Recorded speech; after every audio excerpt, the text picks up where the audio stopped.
The fourth, we believe that all men are created equal. To the magnificent mosaic that is America. From radio beacon to radio beacon.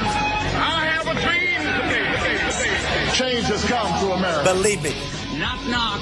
Who's there? It's a figment of your imagination. Randi Rhodes Show. Turn up your mind. Congress right now is it's like a room full of doctors arguing about what to do over a cancer patient.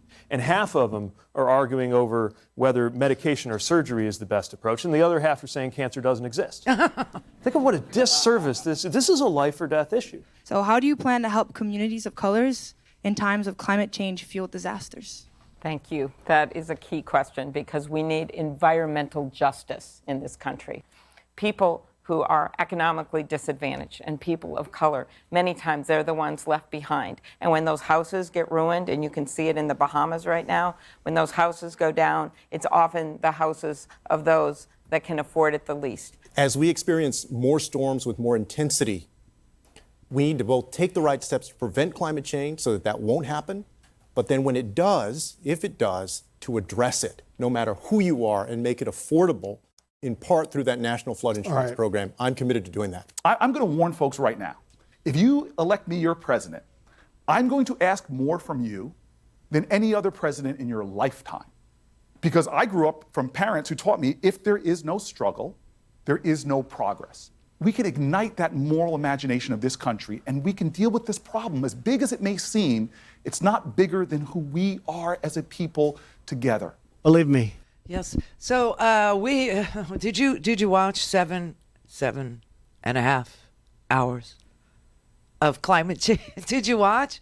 So it was a lot to take in, you know.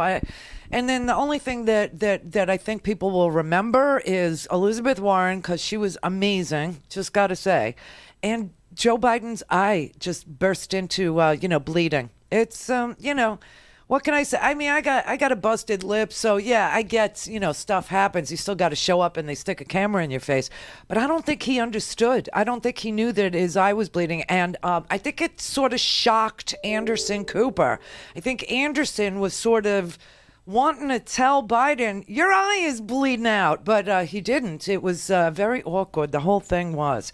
Now, for the Republicans, they'll never vote for Joe Biden because they'll think it was an omen or some such thing. I know it's a benign thing. Everybody's had it, haven't you? Hasn't everybody had, like, the white of your eye, just turns like beet red because a blood vessel has burst, or it's leakage in the, totally is leakage, like our caller said the other day. He was talking about Joe Biden, and he was trying to explain as an older man that, older men experience leakage in the brain is what he would, and I was so glad he cleared up the brain part because, I was at the other end and, it was really pretty vile. So this was good. So yes, he was right. I think his name was Warren. Warren was correct. Joe Biden is experiencing leakage. And, listen, it was creepy looking. Did you see? I don't know if you saw. I really don't know here. Also, I just want to point out in fairness to the governor of Pennsylvania, he's stopped short. He's moved to regulate and limit some fracking, stopped short of calling for a statewide ban. So just to be clear, you would not call for a ban statewide on fracking or nationwide. You said stop new oil and gas drilling on federal lands. Yes. Okay. And I would also go back and look at what's out there now to determine whether or not it is safe, physically safe. Mm-hmm. There's a called earthquakes and the like. That's what I would do. Our next question. There used to be an EPA. And no, you think I'm kidding. It's almost not. Oh, my. Do you see it? They'll leave it up there. You see it? You see it? You see it? So, listen, it's one thing if your eye goes all Halloween during a live televised event, but Biden's answers, I think, were more disturbing than the eyeball is what it is. He had to explain why he is going to a fundraiser tonight hosted by a fossil fuel executive. Now, our fundraiser hosted by Andrew Goldman, a fossil fuel executive. He's not a fossil fuel executive, I'm told. He is not a fossil fuel executive. And the fact of the matter is that what we talk about is what are we going to do about those corporations? What have we done? And everywhere along the way, For example, I've argued and pushed for us suing those executives who are engaged in pollution. That's the wrong answer. The only correct answer to why are you going to a high-dollar fundraiser that's being hosted by a fossil fuel executive is to get money. So, if he would have said that, we would have laughed and said he's going to get money is why he's going. But he denied that Andrew Goldman is a fossil fuel executive, and he is the co-founder of Western LNG, liquefied natural gas. And when you look, he instructed us, it's a longer answer, to go look at the SEC filings and, we should check them out and all this stuff.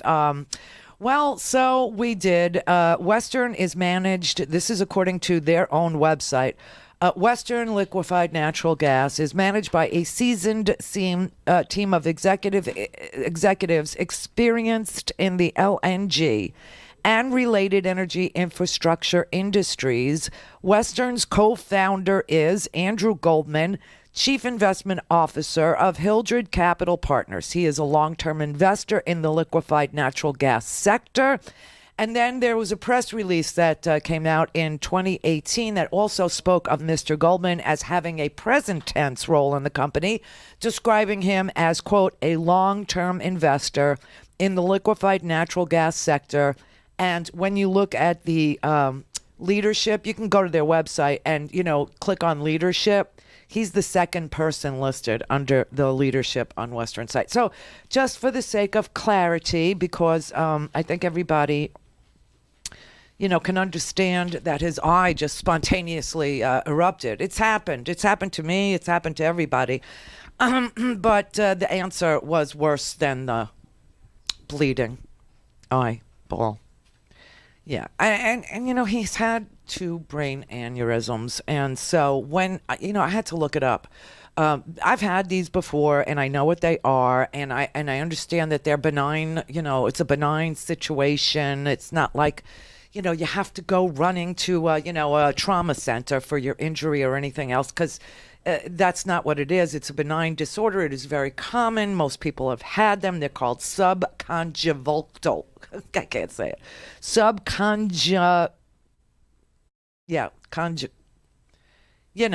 Hemorrhage. It's a benign disorder. And sometimes it's from trauma and sometimes it's from contact lenses. But it does say on WebMD, which of course is where we go, right? It does say that among the elderly, that it could indicate systemic vascular diseases such as hypertension, diabetes, and arterial sclerosis, and that it's very common in the elderly. I'm sorry. This man has had 2 brain aneurysms, 2 life-threatening brain aneurysms back in 1988. So, hey, it hasn't, slowed him down or kept him, 88, 98, 2008, 30 years ago. He had 2 brain aneurysms, and he said, he's fine. And so let's just accept the fact that he's fine. I just think the answers that he gave last night were worse than the bleeding eye, is what it is, okay? It's just... Again, it's a benign thing. It happens. It's happened to people I'm sure, probably you. It's happened to me. It's indicative of absolutely nothing. Just a, blood vessel that's having a hemorrhage. I'm sorry. But something, if you compare, like if Trump's eye spontaneously erupted and began to bleed like that, it would be even more bizarre. You know why? Because Trump would deny that it's actually happening. That's why. He would go back to a week ago and hold up some photograph of himself a week before it happened and say, you see, it didn't happen because here's a photo of me. Although it would be a week old.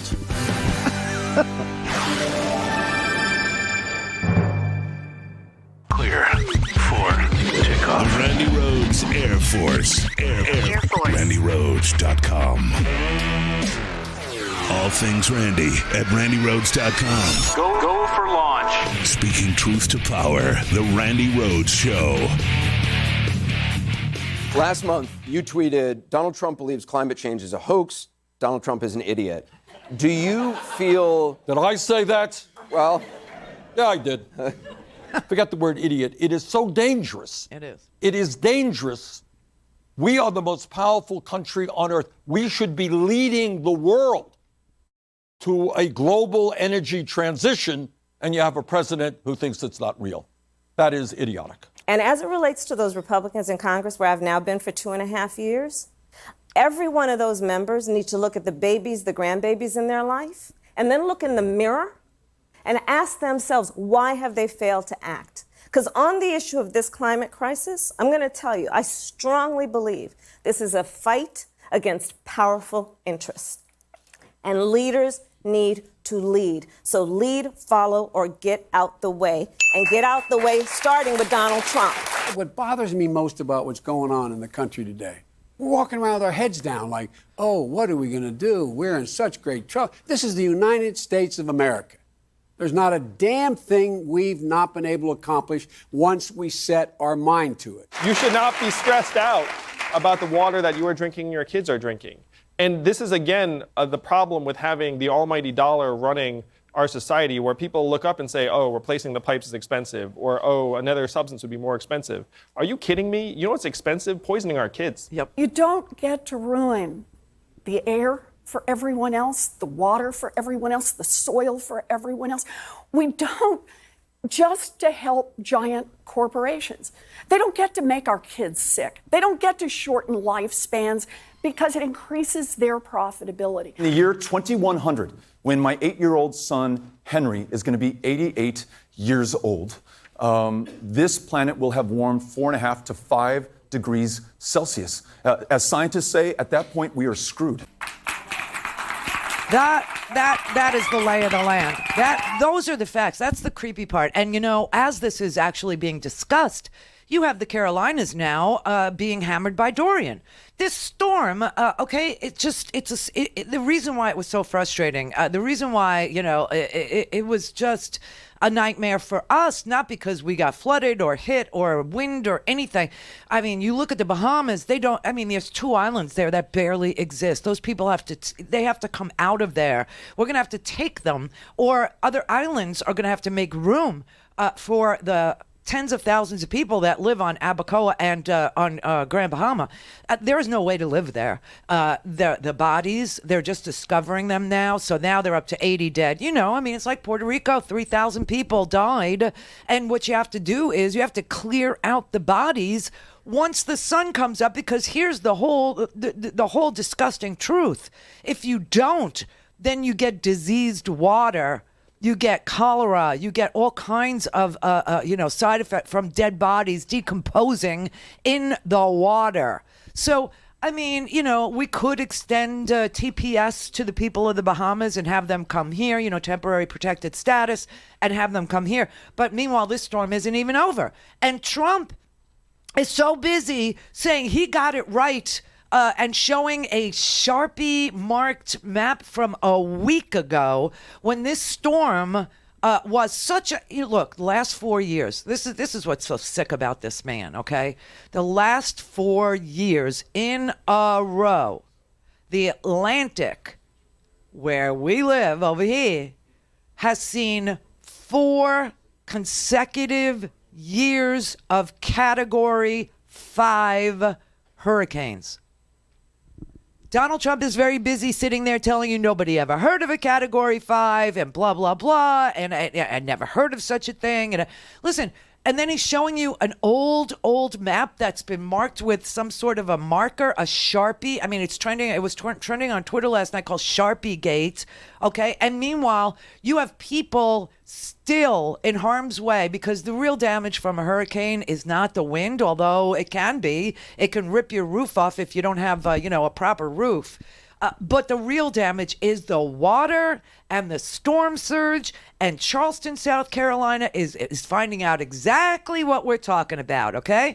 They are flooded in downtown Charleston right now, and it's a combination of storm surge and rainfall, and it's not good. And tomorrow, North Carolina, first half of Friday morning, they're going to be, feeling it, and it's going to be a lot of rain and storm surge.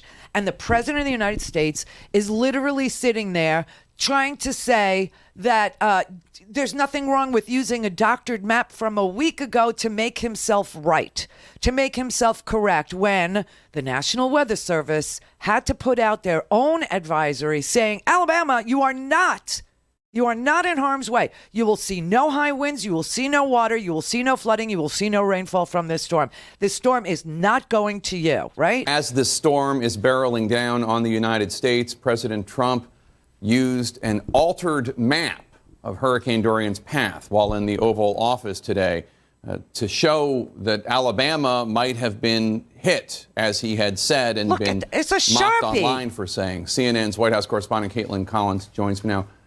Caitlin, people have now died from this storm, and President Trump is still focused on proving that his tweet was correct? And remember, the president is in charge of overseeing the federal response to a storm like this, so that's why it's incredibly important what a president says in a time like this. And this all goes back to this briefing today in the Oval Office, this hurricane briefing the president was receiving, where he pulled out this dated map, a map that he received during a briefing last week that showed the projection of the storm of Hurricane Dorian. And it had this little thing called the cone of uncertainty on it. That's where the potential of the storm could go, but the experts aren't exactly sure because, of course, like this one did, it turned. But of course, today it had a little addition to it, this black Sharpie line that had been drawn on top of that projection cone, showing that Alabama could potentially be in the path of Hurricane Dorian, even though experts had said that was not the case. Not the case. I am the chosen one. Not the case. I mean, this is sick because you still have, believe it or not, 110-mile-an-hour winds out there. You still have storm surge. You still have, South Carolina and North Carolina in harm's way. Look at Emerald Isle, North Carolina, right now. I mean, and there's tornadoes that are being spawned by this storm. An idiot boy is sitting in the Oval Office holding up a week-old map saying, I know Alabama was in her. I know. I know that Alabama was in the original forecast. They thought it would get it as a piece of it. It was supposed to go, actually, we have a better map than that, which is going to be presented, where we had many lines going directly, many models, each line being a model, and they were going directly through. And in all cases, Alabama was hit, if not lightly, in some cases pretty hard. Georgia, Alabama was a different route. They actually gave that a 95% chance. Okay, he's lying. There was no 95% chance. The storm was never projected to go through the Gulf, which is how it would get to Alabama. That was not real. Spaghetti models, by the way, are not storm tracks. They're just plot lines. We know this because we live in eastern, southern Florida. And the last 4 years in a row, there have been a Category 5 hurricane in each of those years, and the president is screwing around. You have people. Look at this. I mean, and the United States, his base is getting hit right now.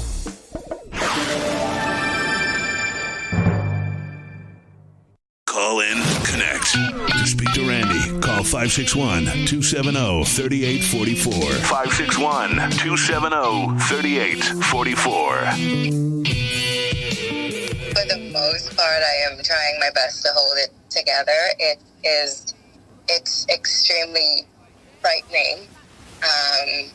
It's scary. I feel so displaced and not being able to communicate with the outside, with family. It's scary. What is your neighborhood like right now? There's no neighborhood. There's nothing here. We are actually sitting in a car now, just trying to figure out what's the next step. I don't feel safe. I don't see the authorities around. They say that they're here, but I honestly don't see them. There's a lot of death that's around us. It's a lot of chaos. It's a lot of destruction. You could literally smell the death in the air as the water dries up and the sun comes out. Like it's so unreal. It's devastated. Abaco is demolished. It's finished, and we just need a plan. Like what we need help. We need help. We need to evacuate. We need to get out of here. We don't understand what's happening. We need to leave. Yeah. You can't stay in the Bahamas. You can't. There's nothing there. She needs to leave. She said it smells like death when the sun comes out because there are many, many dead bodies that are floating around the Bahamas, Abaco and Grand Bahama Island. There are many, many, many dead bodies. They haven't even gathered them all up yet. And now you've got this Category 2, which is still, it's almost a 3, which is a major hurricane. Okay, a 1 and a 2 is it's a hurricane. And the water, they're talking about, the water and the storm surge together, about 3 inches of rain an hour, plus a 4 to 6 feet storm surge. Low-lying areas like, Charleston, Charleston is full of historic homes, Savannah too, in Georgia. I mean, these are some beautiful, beautiful places, and they can't survive these categories, these crazy storms year after year after year after year. And the scientists, and see, this is the difference. The Democrats last night spent 7 hours discussing their individual plans to beat back climate change. And the president is sitting in the Oval Office drawing fake maps with, Sharpies. This is a man who says he wants to go to Mars. How is he going to go to Mars? With Elmer's glue and cardboard? I mean, this is just so unbelievable. This is not normal. It's disturbingly abnormal. The president is sitting there. You got a hurricane literally bearing down on his base in the United States, and he's obsessed with faking documents to cover up something wrong he got a week ago by showing you a week-old map that was not even the map. It was doctored. And there was an interview with somebody who was familiar with that briefing in the Oval Office, and they asked him, did the president use a Sharpie? And he said, I don't want to talk about it. I just don't want to talk about it. And, honestly, the reporter asked Donald Trump about it, too. And he said, they said, well, did you use a Sharpie? And he's like, I don't know. I know that Alabama was in the original forecast. They thought it would get it as a piece of it. This is it was a supposed lie. to go. Actually, we have a better map than that, which is going to be presented, where we had many lines going directly, many models, each line being a model. Oh, my God. And they were going directly through. And in all cases, Alabama was hit, if not lightly, in some cases pretty hard. Georgia, Alabama was a different route. They actually gave that a 95% chance That's not probability. true. It turned out that was not what happened. It made the right turn up the coast. Oh, my God. But Alabama was hit very hard and was going to be hit very hard along with Georgia. But under the current, they won't be. Georgia will be possibly. We're going to see. We're right at that point right now. But I think Georgia's going to be in great shape. Everyone's going to be in great shape because we're going to take care of it regardless. But the original path was through Florida. That was probably 3 days. I think that's probably 3-4 days old. The original path that most people thought it was going to be taken, as you know, was right through Florida, where on the right would have been Georgia, Alabama, etc. Sorry, and that map that you showed us today looked like it almost had like a Sharpie. Right? I don't know. I don't know. I mean, he took a Sharpie to a National Weather Service map. And yesterday, as we were closing the show, I told you, it is a federal crime. It's a misdemeanor, but it's a federal crime. It's U.S. Code 18, Section 2074. Makes it a crime to falsify a weather report. And that's exactly what he did. And there's still a hurricane, a live hurricane bearing down on the United States. I mean, I don't even know how to say. The scientists are speechless, not just over his lack of care or this, sharp. I mean, a school kid could have done a better job of, amending that map. School kids know how to use computers. I mean, couldn't you even make the line white so that it matched the rest of the map? Did you have to do it with a black Sharpie so it just stood out like that? I mean, it's just so amazing that people just sit there and take this from him and don't. And then today he tweeted that everything that contradicts him on Alabama, swear to God, this is today, while the Carolinas are literally getting hit with tornadic activity that's tearing up their towns. Charleston is flooded. North Carolina, it's just starting to receive, right? And he's tweeting, quote, all fake news in order to demean. I assume that includes the National Weather Service, who, in violation of Section 18, 2074, he put out a false weather report. I mean, is he going to clean house at the National Weather Service too because he doesn't like that they're contradicting him? This is crazy. This is really... And the scientists are breathless today. They are looking at this storm and what it did. And they are saying very few storms make them nauseous. This is quotes from some people at the National Oceanic NOAA, the Oceanic and Atmospheric Administration, NOAA. There's quotes in here from Princeton scientists. There's quotes in here from climate scientists all over the United States who said this storm really, really made them sick. Why? Because they said the idea of the storm stalling the way it did, expect more of this. Because the steering current, see, hurricanes have no steering current. They have no power of their own as far as movement. They rely on the atmosphere to move them, and the steering currents in the upper atmosphere are getting so compromised that the storms just sit. There's nothing is moving them. And they said this was a highly unusual, and the other highly unusual aspect of these hurricanes is that they're not coming off the coast of Africa. They're just developing in the Atlantic and then blowing up in like less than 24 hours. They said that, the rapid hurricane intensification that they're seeing over and over again, that led them to conclude that it's climate change.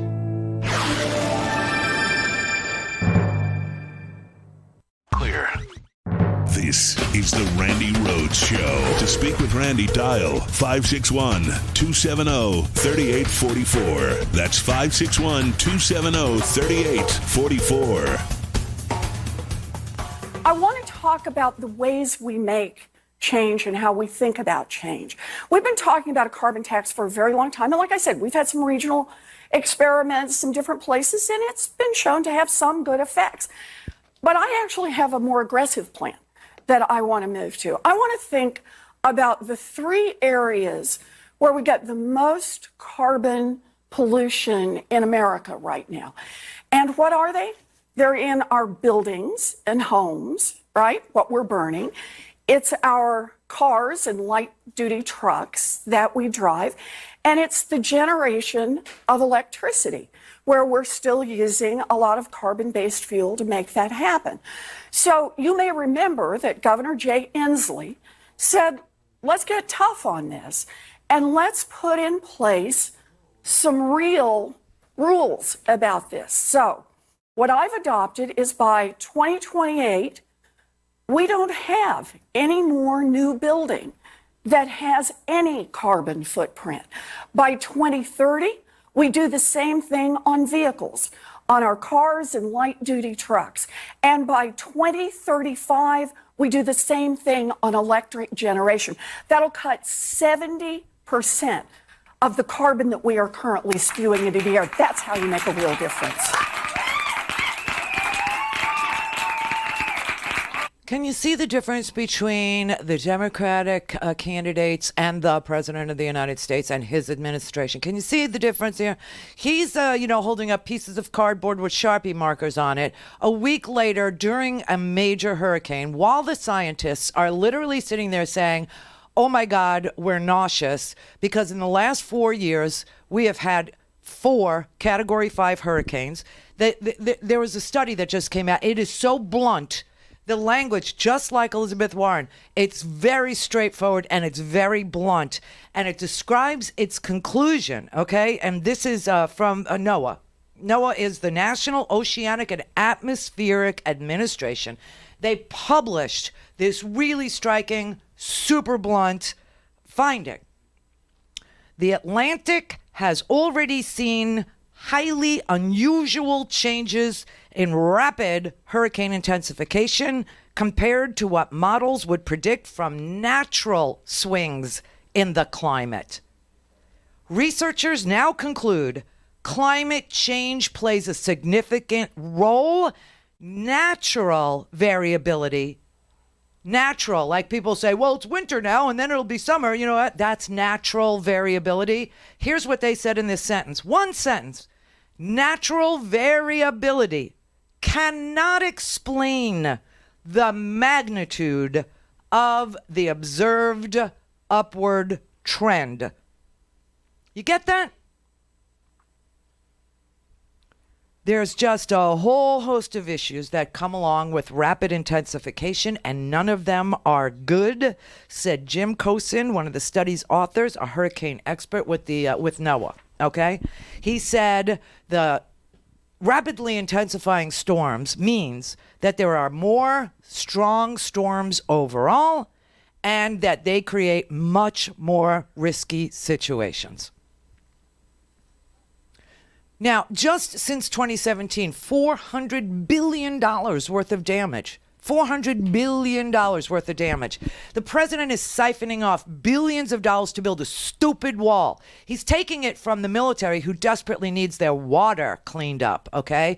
We had testimony from the military families where clearly they were living in roach-infested, mold-infested, disgusting, the electrical systems, are sparking and catching fire in the on-base housing.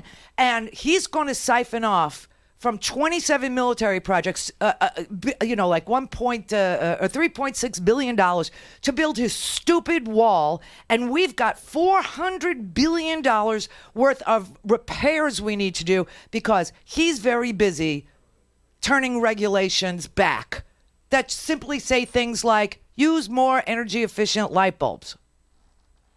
This man is literally trying to hurt us. I mean, he really is trying to hurt us. He's giving us fake weather updates, fake weather reports. He is rolling back every methane. He rolled back the methane emissions. He's rolled back, we've had, cars competing with each other for the most mileage per gallon in hybrid cars. You get half from electricity, half from gasoline, and then all electric cars. I mean, this has been an industry, and it's been a competition, which is what America is good at, and it's what we like to do. And he has rolled back emission standards, except California said, screw you, we're going to stick to our emission standards.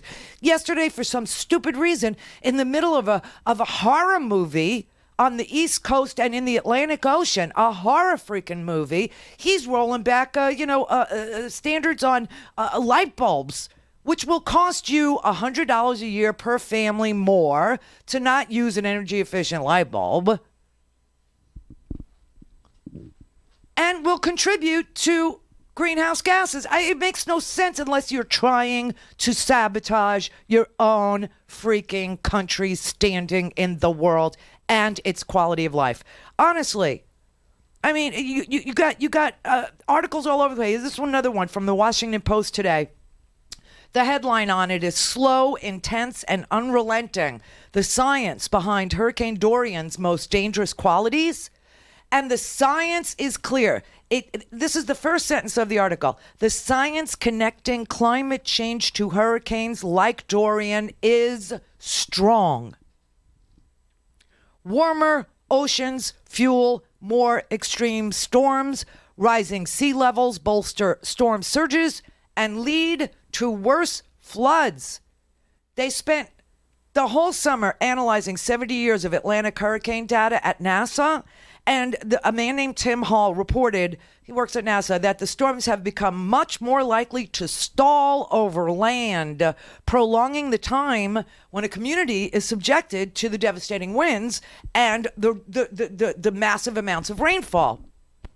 He said seeing it just spinning there over the same spot, which is what we were all watching too. He said you just can't help but be awestruck to the point of speechlessness. A man named Marshall Shepard, an atmospheric scientist at the University of Georgia, he was the former president of the American Meteorological Society. I have a busted lip. It's hard to talk. He said, quote, "Simply unbelievable. I feel nausea over this. And I only get that feeling with very few storms. But he said this hurricane has matched or broken every record for its intensity and for its creeping pace over the Bahamas. But he said it fits the trend lines. Dorian's appearance made 2019 the fourth straight year where a Category 5 hurricane formed at the Atlantic, the longest such streak on record. The Bahamas clocked the highest winds ever recorded, 185 miles per hour. It was actually tied for strongest winds ever observed in the Atlantic. And then they go on to say, the link between rapid intensification and climate change is robust. Robust. Why? Because the oceans are warmer than they've been ever, and they're warming quickly because warm air holds more moisture, and climate change has increased the amount of water vapor in the atmosphere, leading to wetter hurricanes that unleash more extreme rainfall. Now, this is just, I mean, how many signs do we need? And the Democrats are very busy laying out their plans. You had 10 candidates last night, 7 hours. Yes, it was a lot of information, and it was hard to, figure out who was for what and what was for who. And except that there is a $17 trillion market out there for renewable fuel and greener buildings. I mean, the outside of a building, okay, the building envelope is a multi-billion-dollar industry. Like hermetically sealed windows, impact windows, roofs that don't leak energy, fenestration systems that, don't leak energy, where it keeps the temperature consistent inside, or, burning different things than fossil fuels, like, solar panels on the buildings, et cetera, et cetera. That is a $17 trillion business. And you got a Republican Party that doesn't want to hear about new opportunities to build better buildings that not only protect people but protect the climate, because they are in bed with the fossil fuel industry to the point where they can't get a divorce because they'll lose money. I mean, it's the same mentality. Oh, I have to live with her because if I got divorced, I'd have to pay her.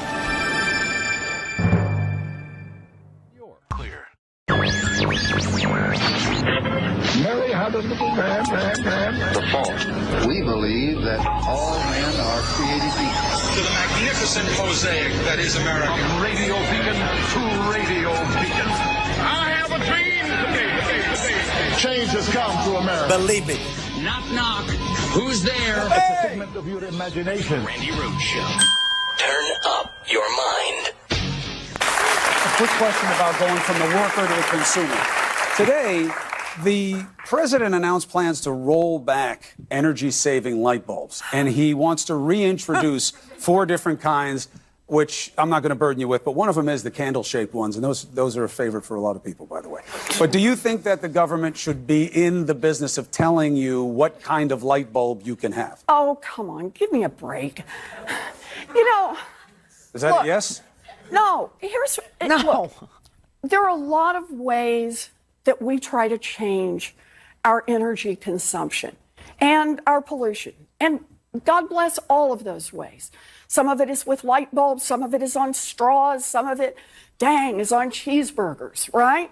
There are a lot of different pieces to this, and I get that people are trying to find the part that they can work on and what can they do, and I'm in favor of that, and I'm going to help, and I'm going to support. But understand, this is exactly what the fossil fuel industry hopes we're all talking about. That's what they want us to talk about. This is your problem.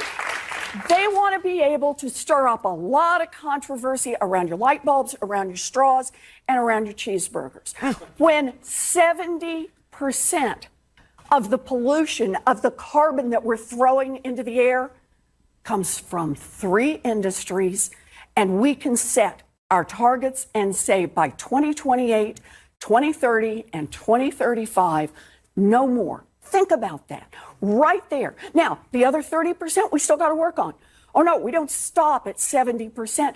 But the point is, that's where we need to focus. And why don't we focus there? It's corruption. Yep. It's these giant corporations that keep hiring the PR firms that does that. Everybody has fun with it, right? Gets it all out there.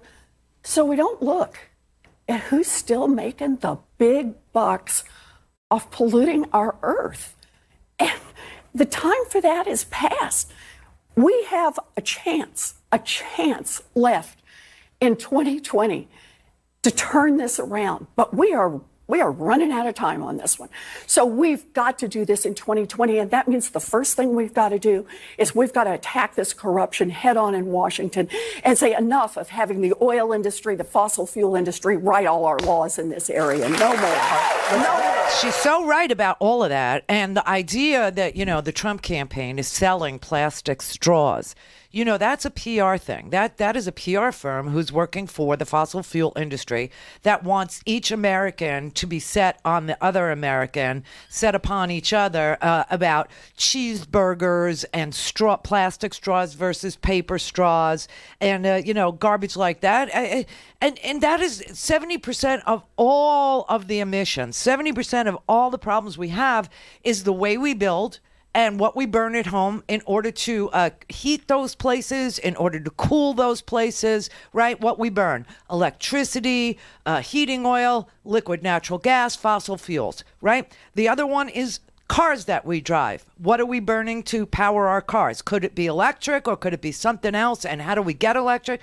And then the electricity itself. How do we generate? Those are the three industries she's talking about: building, automobiles, and electricity generation. And, it's really interesting because, Donald Trump is like, well, the coal miners, the forgotten man. I'm with you. I'm with the forgotten man. Cecil Roberts, who is the president of the Miners Association, stood up at a podium yesterday and said, what we probably would submit to folks who are wanting to be president of the United States, whether it's Donald Trump or any of the candidates running for office. First of all, let me say, coal's not back. Nobody saved the coal industry. Now that's a harsh fact and that's a harsh reality. But nobody saved the coal industry. This is all a show to get votes in West Virginia. This is all a show to get votes where people frack. This is all a show to get all the electoral votes of some very little states where the population, if it was one man, one vote, and we just picked a president with the popular vote, this president could not win. You know that, right? And so he goes after putting together a map of electoral votes. And he knows he has to talk about coal miners to get West Virginia and Kentucky. And he needs to talk about fracking to get, the western state. I mean, it's so ridiculous. It's so completely obvious what he's doing. And meanwhile, no one is getting help. But there is a multiple trillion-dollar industry that's out there that could employ all these guys with really good mechanical skills. And you know what the number one job is going to be? Windmill installation. I used to work on oil rigs. Well, now you'll work on, windmills. There is an estimated $17 trillion market for green around the world. Think about it. Green generation of power, but also green to take carbon out of the air, to clean up the water, desalinization. And by the way, a lot of this stuff hasn't been invented yet. So you see this giant worldwide market. People want to do this, or at least feel like they need to because they see what's happening. What can we do? And I've got a three-part answer to that. The first is make the big investment in science and research and development, the things we do best here in America. Part two is we say to the world, you can produce whatever we come up with in our science, whatever devices, you can have it, you can apply it, but whatever is manufactured from it, you have to manufacture right here in the United States of America. That will produce an estimated 1.2 million new manufacturing jobs, good jobs, union jobs, not jobs that pay less, not jobs that are an afterthought, but real jobs. So that's part one of it. We want to sell this stuff around the world. That's how you generate a change in how we see both our economy, building unions, building good jobs, and at the same time, both saving our own nation and the rest of the world on the climate front. These are the kind of changes that we can make together. And let me say one more thing about workers, because I don't want to miss this chance. Understand, we need our smart workers. Mm-hmm.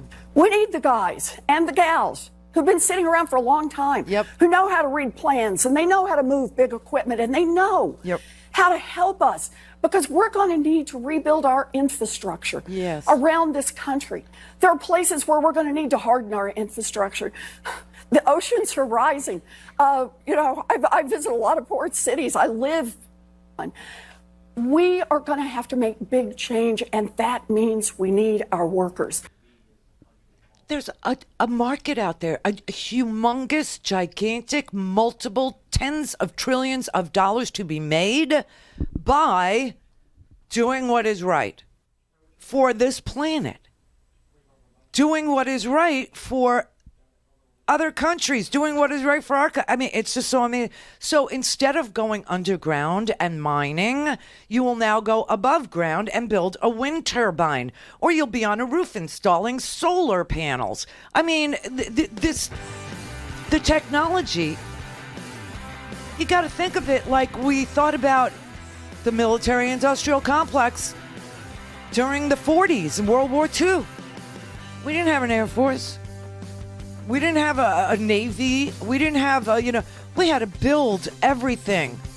We turned factories that manufactured, stockings into factories that manufactured ball bearings or manufactured parts for airplanes and ships. And that's what we can do. But you have an entire Republican Party that is so beholden to the status quo and the establishment money that they can't divorce themselves from it. They don't know how to do it. They don't care, And the Democrats own this issue. We own it, and we can do it.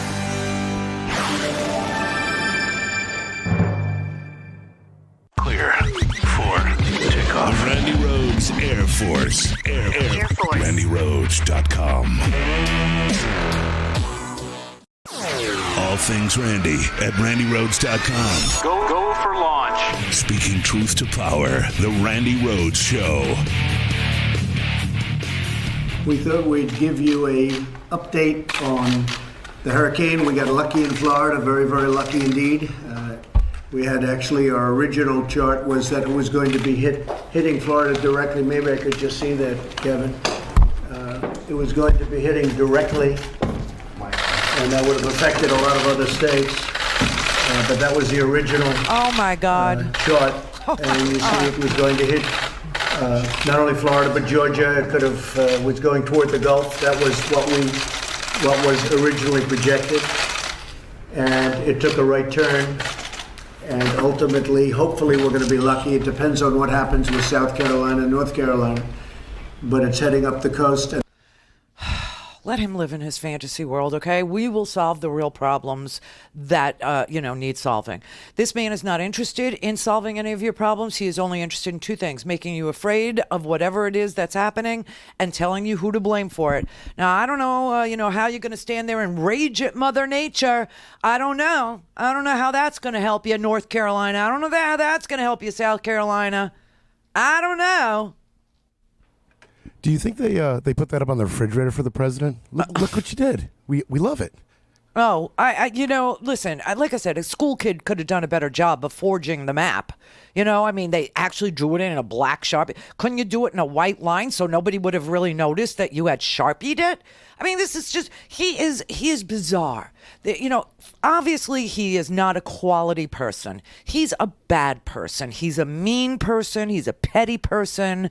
He's an immoral person, and a whole host of other things, okay?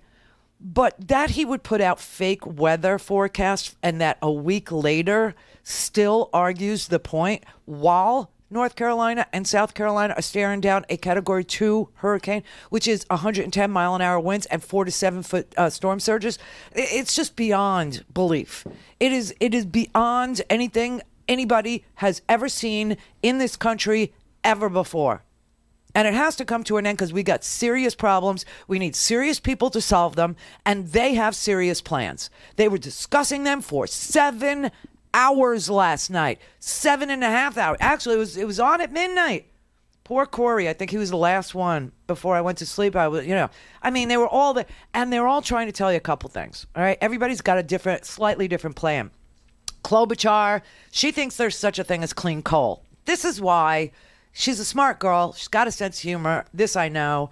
But this is why she's not going to be in the top tier. Because she was telling people last night there's such a thing as safe nuclear and there's such a thing as clean coal.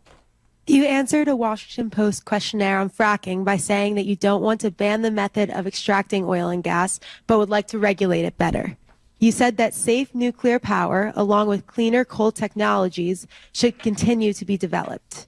What defines safe nuclear power and clean coal? Don't these sound like oxymorons? Okay, that's a great question. And I want to be clear, my plan what I really mean is to say definite, that we have to go to carbon neutral by no later than 2050. I'm a co-sponsor of the Green New Deal, so I'd like to see it even sooner, right? But at the outset, when I look at the numbers, I think we should at least get this done. We have to by 2050, and we have to limit this to 2.7 degrees warming Fahrenheit, or we are going to be in a whole lot more trouble than we already are in today. So when it comes to those technologies, I think storage is an issue. I know Senator Harris was just talking about this with nuclear. But I would look at all the plants we have right now. It is about 20% of our energy, and as you know, it doesn't emit carbon. So I would look at those plants and make sure they're safe and figure out what upgrades we have to make to those plants. But I wouldn't expand nuclear unless we can find safe storage and figure this out. And Yucca Mountain is not the answer. The second piece about this, you asked about coal. No, I wouldn't allow for building of new coal plants. What we're talking about here as we phase out these coal plants is how we can, while they're still existing, how we can make them better for the environment. You can't make coal clean. It is an oxymoron. The questioner was correct. And Klobuchar is, very, very, down the middle. And she is a status quo establishment person. And there's room for that in governing, but not in a crisis. There's no such thing as clean coal. And unless we figure out what to do with the waste, nuclear spent fuel rods, then we have to stop making spent rods, okay? So now, you got all these different candidates last night. Everybody had an idea. Joe Biden got nailed by a 19-year-old kid who asked, how can we trust you? You're going to a fundraiser for a liquefied natural gas company tonight, right? And Bernie, was asked whether or not he would roll back the plans to overturn the requirements on energy-saving light bulbs, and he said, duh. So, you kind of know where Bernie's at. Bernie was pretty clear about looking your kids in the eye. Nobody in this room, just think about it, 30 years from now, wants to look your kid or your grandchild in the eye and have that child say to you, Grandpa, you knew back in 2020, 2019, what the scientists were saying. You didn't do anything, and look what you created. Look at the world that you gave me. That is not anything that I want anybody in this room or in this country to have to face. Yeah, and he's exactly right, because we do know. We do know there are screaming headlines today in major newspapers with science and data from NASA, from NOAA, from Princeton, from every reputable group of climate scientists, presidents of Climate Scientists Association, all telling you that this is the tipping point. I swear to God, they're telling you that these storms are now more likely than not to be the next phase of storms, meaning quickly forming quickly intensifying, quickly getting over land, and quickly stalling and sitting and like Harvey. For you in Texas, that's what Harvey was. Harvey was I call it a sit and spin. I heard them say that on the Weather Channel. Thank you. Yeah, but that's what these storms are. They stall, and they're tremendous rainmakers. And because they're coming from the ocean or the Gulf or a big body of water, they're bringing all the storm surge in with them. And we are literally killing ourselves. I mean, the Atlantic, the whole freaking eastern seaboard, you had superstorms, Sandy. I mean, these are all superstorms. They really need to call them that because that is what they are. They're superstorms that stall. They're sit and spin, super stalling storms. And the damage that they do, we will never recover from. We will never be able to keep up with the cost of recovering from them. And now is the time to, and there's only one group of people that are really, talking about it and putting plans together and ideas together and finding markets that would support us doing this and showing you that workers could go back to work, manufacturing, workers could go back to work installing, workers could go back to work building wind turbines, and the president will sit there and say, they're no good. They cause cancer. You know what? Let's march for the cure for windmill cancer. Let's do that. I mean, he is living in a fantasy world. Let him stay there for the rest of his life.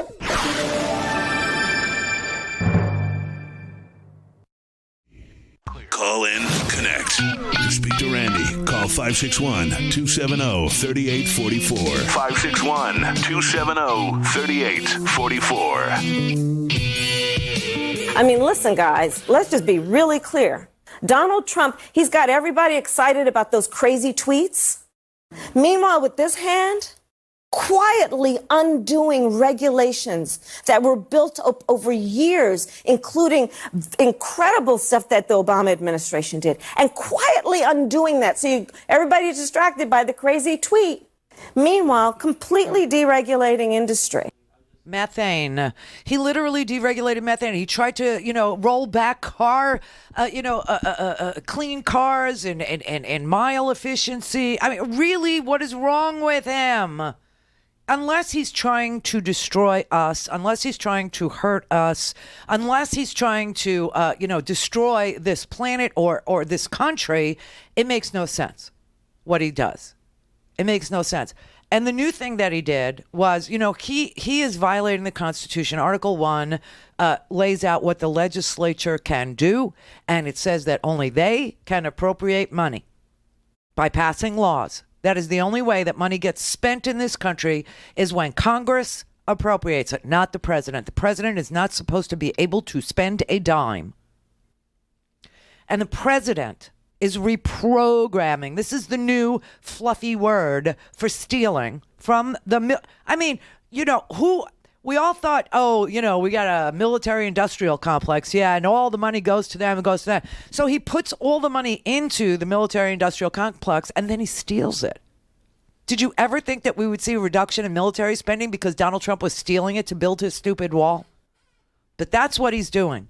He's stealing the money. And the troops, the soldiers and their wives and their kids, they're living in some of the most decrepit housing conditions ever.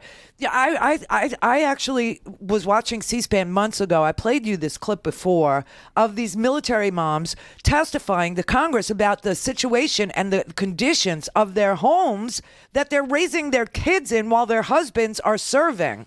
I'm here today on behalf of military families of every branch and rank. We ask that you act on our testimony and ensure military families receive safe, habitable, and functional housing and a better, more accountable way to resolve problems that arise. I first became aware of the crisis-level military housing issues at Keesler Air Force Base, where termites fell out of light fixtures into our beds. During my 2 years of research and advocacy, I received hundreds of reports from military families of mold growth, rodent and pest infestations, moisture intrusion, lead and asbestos exposures, radon concerns, base contamination, and cancer clusters in their housing. I have felt the helplessness of a fellow Marine Corps spouse as she held her new baby and sobbed while we stood under a collapsing, moldy ceiling in her home at Camp Lejeune. I listened in horror as families at Camp Pendleton told of mice eating through pacifiers in their babies' cribs and electrical outlets catching fire due to wiring issues.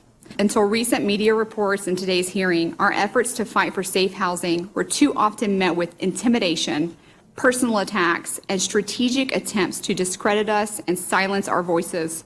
We are appalled by this response. She should be appalled by this response. And yet, what does Donald Trump do? Today, he announces that he's going to reprogram. This is anti-constitutional. This really is the most un-American president you've ever seen. He hates our Constitution, and he really, really despises the fact that he's supposed to go to Congress to get money, and that Congress won't give him his stupid money for his stupid wall. Although the Democrats did offer him, $26 billion to pay for the whole freaking project in exchange for relief for the Dreamers.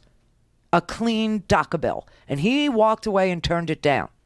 And now he's stealing money from military construction projects, which would repair their homes in Camp Pendleton, in Camp Lejeune. And you know, when she's talking about cancer clusters out in Fountain, Colorado, you got these stories now of cancer clusters, kidney cancers, especially in the region, all because the water is toxic. Military families are drinking toxic water. 55 drinking water systems at military bases around the world are completely polluted from firefighting foam, which causes kidney cancer. This is a New York Times story from yesterday when Army Staff Sergeant Samuel Fortune returned from Iraq, his body battered by war. He assumed he'd be safe, but then the people around him began to get sick. His neighbors, all living near 5 military bases, complained of tumors, thyroid problems, debilitating fatigue. Soon, the Colorado Health Department announced an unusually high number of kidney cancers in the region. And then Staff Sergeant Fortune's wife got ill. The military, it turned out, had been leaching toxic chemicals into the water for decades. Tens of thousands of Americans, possibly many, many more, are ingesting a group of man-made chemicals known as PFAS. And they've been linked to cancers, immune suppression, and other serious health problems. And we need money to clean up their drinking water. And 4 years after Flint, Newark is drinking bottled water. Chicago has lead in their water. Detroit has lead in their water. Baltimore has lead in their water. Milwaukee has lead in their water. You know why? You know why? Aging infrastructure, baby. We got 1 million miles of pipes in this country that need to be replaced. These pipes were put into the United States in the early to mid 20th century, and the lifespan of the pipes were 75 to 100 years. And now this president refuses to do Infrastructure Week. He refuses to replace these aging, disgusting pipes. And people are drinking lead. And you know, there is no acceptable amount of lead in water. And it is causing all kinds of problems with brain development, cognitive ability, anger management issues. Oh, yeah. There are 5,000 U.S. water systems serving about 18 million people that are in violation of EPA rules for lead in their water. We have 10 million lines in this country, 10 million. You're telling me that's not a jobs program? You're telling me if we had an FDR, we wouldn't have a replacement program right now. We wouldn't have some jobs program where guys who used to drill for, used to mine for coal or are fracking this country into oblivion couldn't be replacing, these 10 million lines. 10 million lead lines are in service in this nation today, right now. There's no jobs to be had with infrastructure, right? No. Clear. This is the Randi Rhodes Show. To speak with Randi, dial 561-270-3844. That's 561-270-3844. All right, everybody. Today is a very special day. Note it is. It's our very first day of Pledge Drive for Free Speech TV. Very first Pledge Drive, very first day. Okay, so here's the thing. We don't take a salary from Free Speech TV. None of the talent that you see on your TV, on Free Speech TV, on Roku or Sling or Apple TV or Dish 9415, or if you watch it on DirecTV 348, none of us are taking a salary. What we're trying to do is build partnerships with progressive groups that work to, on the front lines of social change, on the front lines of climate change, environmental justice, justice, right? So what we do is we have to support that platform. And there are 16 people that work there, and they all need to get paid. And of course, there's an enormous amount of equipment there, blah, blah, blah, right? And so we do these pledge drives. And today is day one of my very first one. And all you need to do to donate is go to freespeech.org/donate, or just go to freespeech.org if that's all you can remember. And if you want to do the phone thing, why, that's so 20th century. But if you like a phone, I personally do not. But if you love the phone, just dial 877 toll-free, 877-378-8669, and make a little donation now. If for $20 you get a Randi Rhodes bumper sticker, $50 they're going to give you a Change the Channel Free Speech TV tote bag. $100 they'll send you a long sleeve, really good looking T-shirt that says Free Speech TV, Any Functional Adult 2020. So please do give and support this platform called Free Speech TV. It's an awesome platform. It's having its 25th anniversary. It's well managed. The people are fabulous. And all you got to do is freespeech.org/donate or call 877-378-8669. All right, Scott in L.A. How are you guys doing? Hello. Are you dry? Yes. Good. I just wanted to tell you, I got to spend about 20 minutes with Elizabeth Warren last week. And personally? Yeah, so I volunteered at the town hall in L.A. And Randi Rhodes, I'm telling you, the listeners, the viewers on Free Speech TV, something is happening with her that I've never felt before. Really? Witnessing it in person was mind-blowing. And she spent 20 minutes with me and a couple other little volunteers. She had her arm around my shoulder. We talked. I met her grandkids. She's brilliant. I mean, people were sobbing. They were in dead silence when she spoke. They were up in arms with their son. I mean, something is going on with her. It's connecting with people you wouldn't think. And I don't know how to explain it. I mean, to see it in person and to spend the time with her, I left that arena going, what the heck is happening? And it's fantastic. Yeah. And I just wanted to tell you that, you see it on the TV and you watch these town halls, and I'm going to tell you, 99.9% identical. Every word is exact. She is not just a natural. She is calculated. She is smart. But you know what it is with her, I think? She is not the establishment. She's real in that she was, authentic. Yeah, she's got an amazing story. She's from Oklahoma. She's self-made. She educated herself at a commuter college. She went all the way. She ended up teaching bankruptcy law at Harvard, no less. and figured out for herself that the fix was in for every ordinary middle-class family, why it was so hard to get ahead, what had happened to the American dream, who bought it away from us, how we could never get out of debt.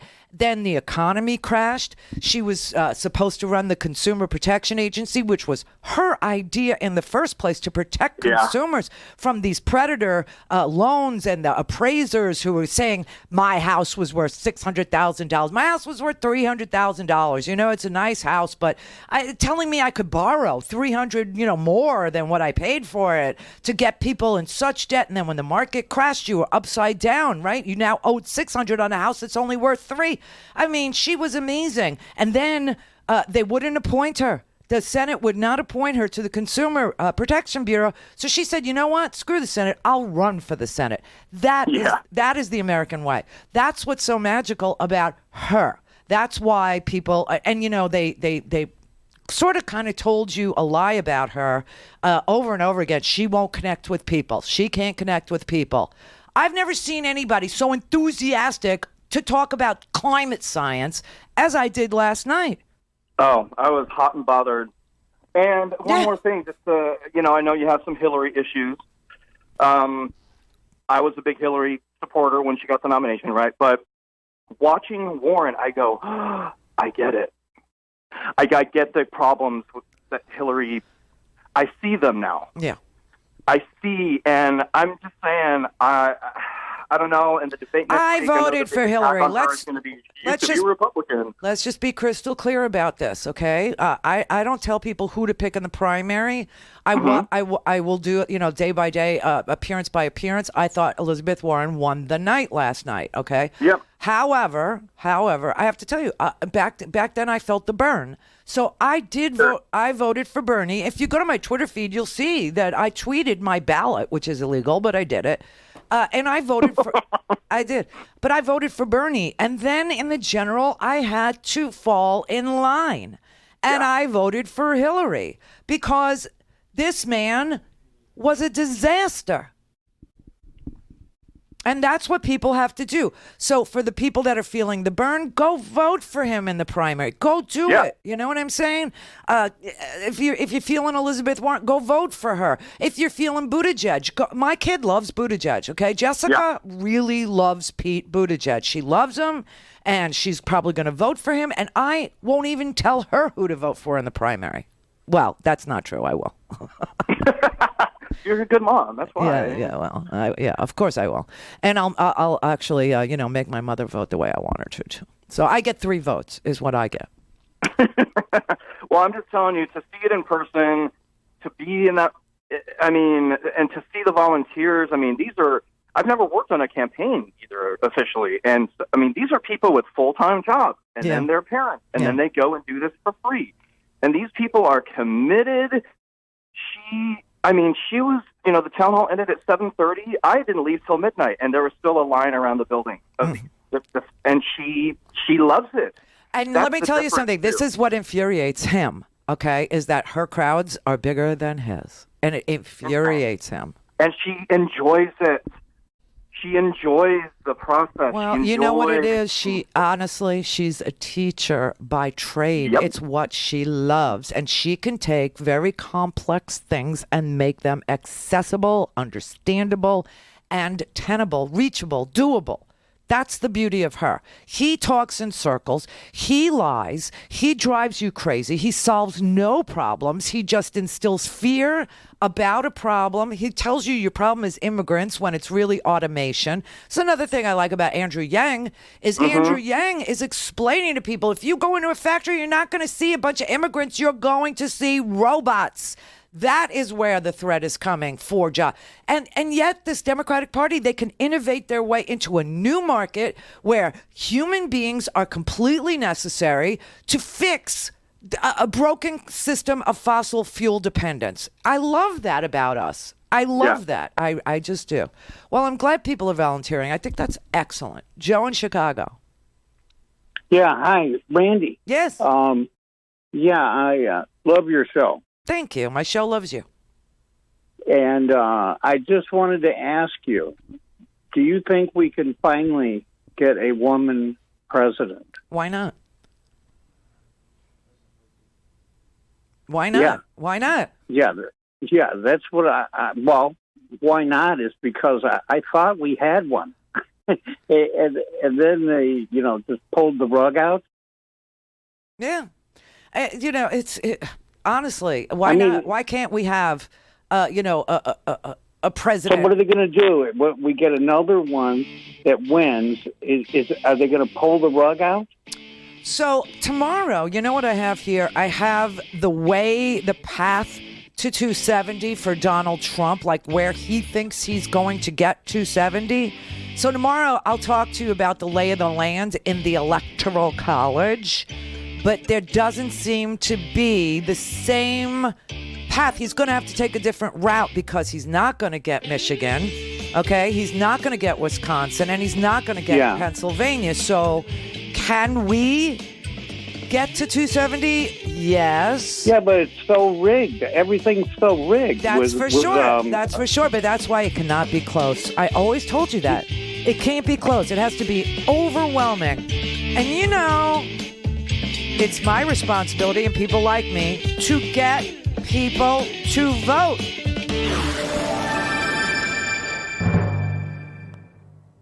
Clear for takeoff. Randi Rhodes Air Force. Air Force. RandiRhodes.com. I'm David Pakman, host of The David Pakman Show on the Progressive Voices channel. Check out this clip from my show. I told you before our vacation last week that our friend J.D. Scholten is once again challenging incumbent, disgusting Republican Steve King in Iowa's 4th District in 2020. We met J.D. Scholten down at Netroots Nation in August of 2018. He ran against Steve King in 2018 and lost by only 3 points. Very sad, because it would have been amazing to knock off one of the most vile and despicable members of Congress. King is in trouble, and J.D. Scholten is running. King has said crazy things about abortion. King has reminisced about when white supremacy and white nationalism weren't offensive, saying to the New York Times during an interview, white nationalist, white supremacist, Western civilization. How did that language become offensive? But King is in trouble. Republicans have abandoned him, and he has almost no money. This is so funny. King hasn't received one donation from a PAC associated with an existing member of Congress. This is a common way that these guys fund each other. Corporate PACs aren't donating to Steve King. Special interest groups aren't donating to Steve King. In the first 6 months of this year, King received two donations from third-party political entities. One was from Lamar Smith, a Lamar Smith associated PAC, former Republican congressman, and $2,000 from Todd Akin. Todd Akin is the guy who said that the body shuts down a legitimate rape and thus the woman can't get pregnant. That guy is saying, I want to donate $2,000 to Steve King. Republican Party groups are also not donating. So this guy can be defeated. Think back to 2018. J.D. Scholten lost by only 3 points in 2018, back when Steve King was still able to raise money. This guy, Steve King, is someone who came to power as a tool of big business, quite frankly. He came to power because the bankers gave him money. Mary, how does the fall? We believe that all men are created equal. To the magnificent mosaic that is America. From radio beacon to radio beacon. I have a dream today. Change has come to America. Believe it. Knock, knock. Who's there? It's a figment of your imagination. Randi Rhodes Show. Turn up your mind. This would be front and center on your desk if you were working as press secretary, but here's some news on the job numbers. A little bit below expectations. We've had 130,000 jobs this past month. The unemployment rate stays the same. They were expecting about 150,000. What's your reaction to that, Sarah? Look, I think at the end of the day, there is no question that the president and his administration have turned the country around and put it on the right track. And we're in a place where the economy is still strong. It's still the strongest economy in the world. And we are doing better under this president than we have in the previous 8 years. Not true. He has created over 5 million new jobs since becoming president. A lot of those are manufacturing jobs. Not and let's true. not forget, everybody said that it couldn't be done, that manufacturing was dead in this country and it couldn't be revived. No, you And the needed a magic wand. You needed to a do magic that. wand to do it. Well, we found one in President Trump, and he's waved the magic wand, and he's brought manufacturing back to this country. Oh, for God's sake. Seriously.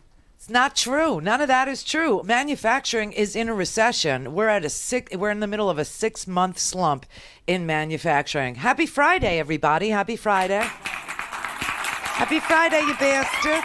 Hello. Hello. Yes. We lost 6,000 manufacturing jobs in the month of March. In this past month of August, they lost 6,000 mining jobs. More miners were employed under Barack Obama than were employed currently under Donald Trump. And manufacturing is in a recession, an actual slump. An actual growth has slowed in that sector. We got a jobs report today. About 35,000 jobs were created by the government. What? Yeah, census takers. Yes, get ready, everybody. Census takers without the citizenship question. And so if you subtract those 35,000 from the total 130,000, which, always gets revised down. Our GDP just got revised down. It was pretty putrid and tepid to begin with. It was 2.1. They just revised it down to 2. 2% growth. 2%. Whatever happened to, we passed these tax cuts, 4, 5% GDP. Yeah, we got revised down. And payrolls grew in the last month under 100,000 jobs, 96,000, the lowest pace since February. And then in March, we lost 6,000 manufacturing jobs, mostly in the auto sector. Now, how does that happen? How can American industry contract in an era in which it receives this crazy support from the president? The answer, it's all bullcrap. You know what the real unemployment rate is? You remember how when Barack Obama's numbers were coming, they go, but the real unemployment rate, you got all these people that are working part-time that really want full-time. That's the real unemployment rate. That's the real one. You know what the real one is? 7.2% unemployment. That accounts for people who are discouraged or underemployed, meaning people have part-time jobs, they want full-time jobs. 7.2% is the real number. Listen, this is and she made her debut. That was the Sarah. She made her debut this morning on the faux news, on the Fox. A vowel movement away from what it actually does to the news. They finally have a reason for me to watch, Randy. I got to be honest. Oh, that's right. Oh, for all you Free Speech TV listeners, viewers who have never heard from Brett on Sarah on the topic. I missed her, Randy, and frankly, I'm happy to have her back. It's his wheelhouse.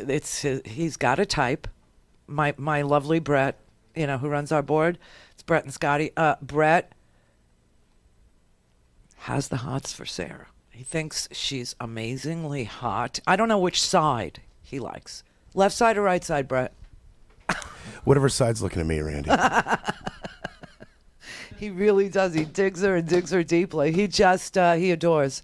And you remember when, what's her name, Wolf, the comedian, trashed Sarah with the smoky eye? Oh, I think Brett went into mourning for a week. Every time I played it over and over again because I just like to see him weep. But for Free Speech TV viewers, yes, our board op Brett has a thing, a real thing. Like a true undying, passion for the Sarah Huckabee Sanders. Now, hey Brett, this is going to be like I can read you like a book, but this one you're going to want to read in bed. Sarah is writing her memoir about her time in the White House. I couldn't be more all in, period. So let me ask you this. So what if Sarah writes a book and it's really like The Shining, right? And she's sitting at the Overlook Hotel and all that comes out in the book over and over again is like, the president's comments speak for itself. The president's comments speak for themselves. The president's You're trying to ruin this for me. You're trying to ruin this. I'm not going to let you do it. She's got the high production value wardrobe and makeup. I'm feeling it. But, you know, it's supposed to be a tell-all, and she'll tell nothing. This book is such a waste of paper. Like, why deforest North Carolina for a book that's going to be like, I defer to the president. I defer to the president's words speak for themselves. You have to contact the outside lawyers. I mean, it's going to be page after page of tell nothing. I don't understand. Why should we waste? So Brett could read in bed, I guess, is what it is. So she says, oh, yeah, the president, he was the key that unlocked the door to this manufacturing renaissance that never occurred. It didn't occur. I was looking at the numbers. 5.3% of people worked in manufacturing during the Obama years, 2016 to 2018, and we've lost almost all of that improvement in the manufacturing sector. We're now in negative territory. And she's sitting on the Fox trying to promote her, Tell Nothing book by lying. Again, I'm sorry, Brett, but, maybe you like a woman that looks, I don't know what it is. I mean, some guys like women that lie to them. I'm thinking of a great lie that I've told in my life. Just do the math. If you think it's never happened to you, most women said that they have. And, most men, say it's never happened to them. How is that possible? So here's the August jobs report. CNBC's Sarah Eisen at the New York Stock Exchange has the numbers. Sarah, what are they? Well, Mika, there's been a bit of a slowdown in hiring in the month of August. 130,000 jobs created. Economists were looking for a number more around 150,000 jobs. Also want to break apart business and government because it's important. Government contributed 25,000 of those jobs, temporary hiring due to the 2020 census. So if you strip it out, you want to get a sense of where business is going right now. Business added 96,000 jobs in the month of August. That's actually the fewest number since May. But it's not like it points to an imminent recession or anything. There's still signs of a very healthy labor market here. For instance, the unemployment rate still at 3.7%. That's near a 50-year low. Wages are rising slowly in this country. And in fact, they came in better than expected. 3.2% higher in August than they were last year, about 0.4% higher than they were last month. So that's good. The labor force participation rate is growing. More people are entering into the labor force. But all in all, this does mark a bit of a slowdown from recent months and from last year, where we... It's not good. Your wages went up 0.4 points, and this is the good news for you. CEO salaries have gone up like 50, 90%. Yeah, some crazy ass number. Oh, please. So we've lost 6,000 mining jobs. Manufacturing is in a deep, deep recession. The jobs that we have, service sector jobs, although retail is also down. Manufacturing declining. Mining lost another 6,000 this month. Transportation down, that's trucking. Utilities lost 11,000 jobs. Logging minus 5,000 jobs.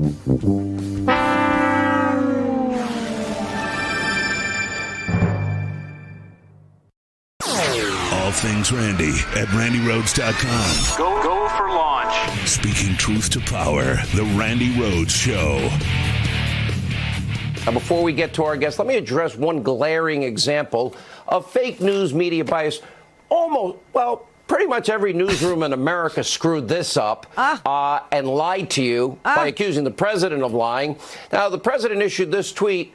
Oh, look at that. That's from, I think, August 29th and 30th. No, it's the 28th. The president, what he said about the earlier models about Hurricane Dorian, that it might hit Alabama is true, but if you watch the media mob, you would think the president was lying, as they always do. Just another absurd example of Trump derangement syndrome. Take a look. Oh, my God. The White House is falsifying weather reports so that it doesn't have to admit the president, who spent the weekend golfing, was not up to date on the storm's forecast. Exactly. Donald Trump is not the sharpest Sharpie in the drawer. This really fits a pattern of the president putting out misleading information. The initial reaction is to laugh out loud. It's laugh out loud funny. It's so absurd.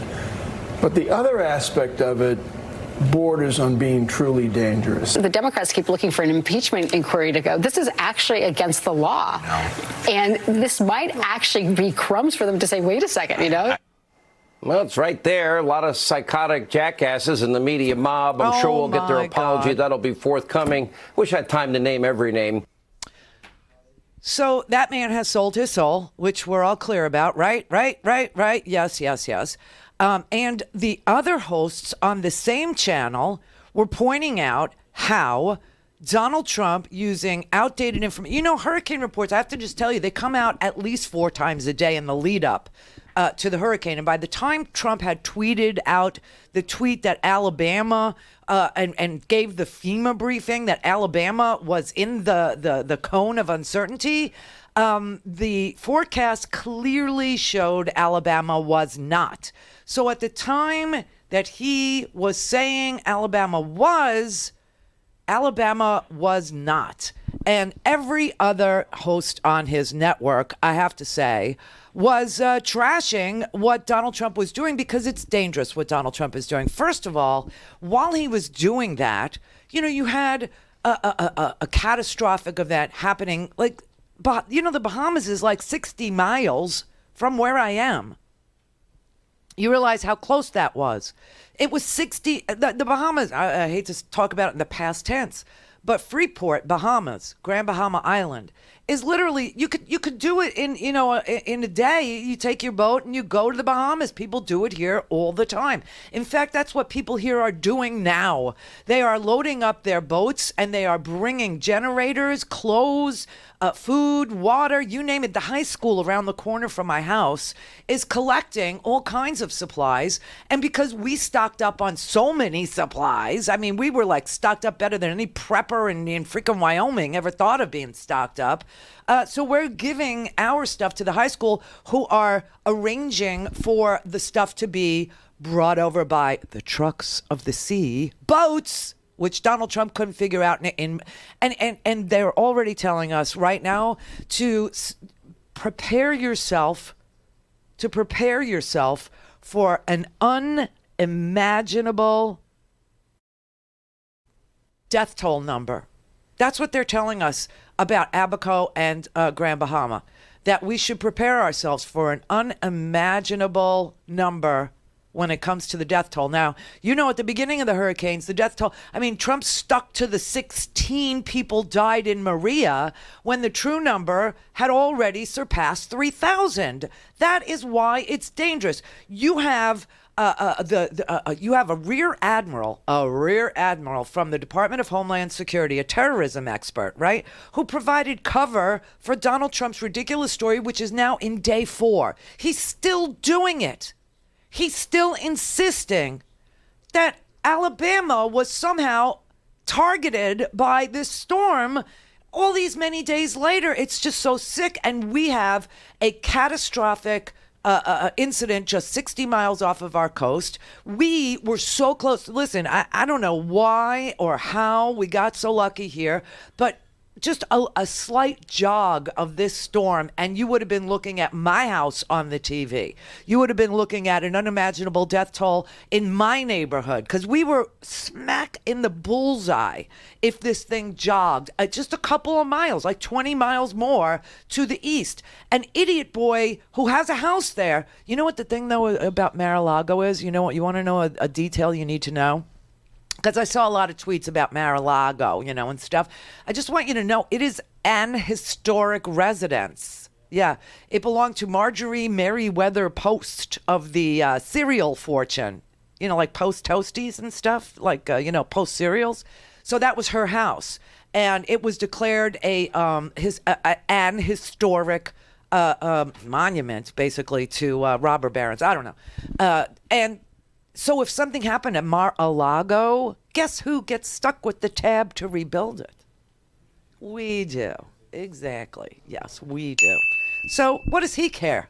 What does he care if the house got trashed? So just keep that in mind every time you wish ill on that house, because you will pay to replace it. But this idiocy has been going on as long as the hurricane itself has been going on.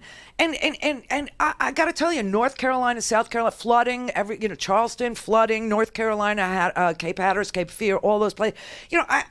We were just hoping that North Carolina didn't get hit so hard that it looked like the gerrymandered maps that the Republicans made out of that place, do you know? So while all this is going on, and literally people are dying, I heard stories of people being flung in Grand Bahama, people being flung into pine trees and sleeping in the pine trees for 2 days without being able to locate their son. They couldn't find their wife. They couldn't find their daughter. I mean, this is just, and Trump, like his whole thing is, I'll go to Puerto Rico, I'll throw paper towels. And then he says, only 16 people died. I want my paper towels back. Do you know what I mean? All right, they still got free paper towels. So South Florida was about to become the next Puerto Rico. The Bahamas did become the next Puerto Rico. We got climate change issues that are just so obvious to anybody who will look at it. And this man is sitting on the TV drawing Sharpie drawings on official weather maps, which, by the way, that map that he relied on in the first place, that was not drawn by the National Weather Service. That was drawn by the Florida Water Management District. South Florida Water Management District. So why was he relying on the South Florida Water Management District's map, which also needed a Sharpie marking on it in order to make him a truth teller, instead of NOAA or instead of the National Weather Service or any of the... I mean, it's very sick. It's very, very sick. But the reason why this is dangerous is because it's confusing people. People think, it's going across Florida. It's not coming up the coast. And so maybe somebody in North Carolina that only ever watches Fox News, who's about to get hit, they think, no, it's going west. It's going into the Gulf. It was never going into the Gulf. This is so dangerous, I swear to God. And so you have a Rear Admiral. His name is Rear Admiral Peter Brown. He's a Homeland Security advisor, and he gave cover to Trump's story. So everybody, expect to hear Rear Admiral Peter Brown as acting secretary of something or other very soon. Call in, connect. To speak to Randi, call 561-270-3844. 561-270-3844. And it may get a little piece of a great place. It's called Alabama, and Alabama could even be in for at least some very strong winds and something more than that. Well, that was wrong. Yes. It gave birth to a lot of very funny memes. Yes. But the subject of the goof was too serious, so the National Weather Service swiftly corrected him, issuing a statement from the office in Birmingham. Alabama will not see any impacts from Dorian. We repeat, no impacts from Hurricane Dorian will be felt across Alabama. That could have been it. The end of it. Everybody makes mistakes. Instead, the next day, the president blamed the media for his own inaccurate warning and then started to rewrite history on the matter. Yesterday, it continued, and he added doctored graphics to the narrative. The president on television took a National Hurricane Center forecast that somebody had doctored with a Sharpie or something. The forecast showed East Coast Dorian. The Sharpie's magical addition added the coast of Alabama. Oy. On the Gulf Coast, completely Dorian-free. Why would the president of the United States do this? Yes. He decries fake news that isn't and disseminates fake news that is. Think China pays the tariffs. Right. The wall is going up. Right. Historic inauguration crowds. Right. Russia probe is a witch hunt. Right. You need an ID to buy cereal. Right. Noise from windmills causes cancer. It's endless. Endless. And now the Sharpie map that hurricanes Alabama. A reporter asked him about it. That map that you showed today, it looks like it's almost like a Sharpie. I don't know. He doesn't know. He doesn't know. But he won't let it go. Yesterday, he brought out another map and a statement that reads, this was the originally projected path of the hurricane in its early stages. As you can see, almost all models predicted it would go through Florida and hitting Georgia and Alabama. I accept the fake news apologies. This is one where he could apologize and just move on. Yes. That map was from the day hurricane became a hurricane, 8 days ago, yes. August the 28th.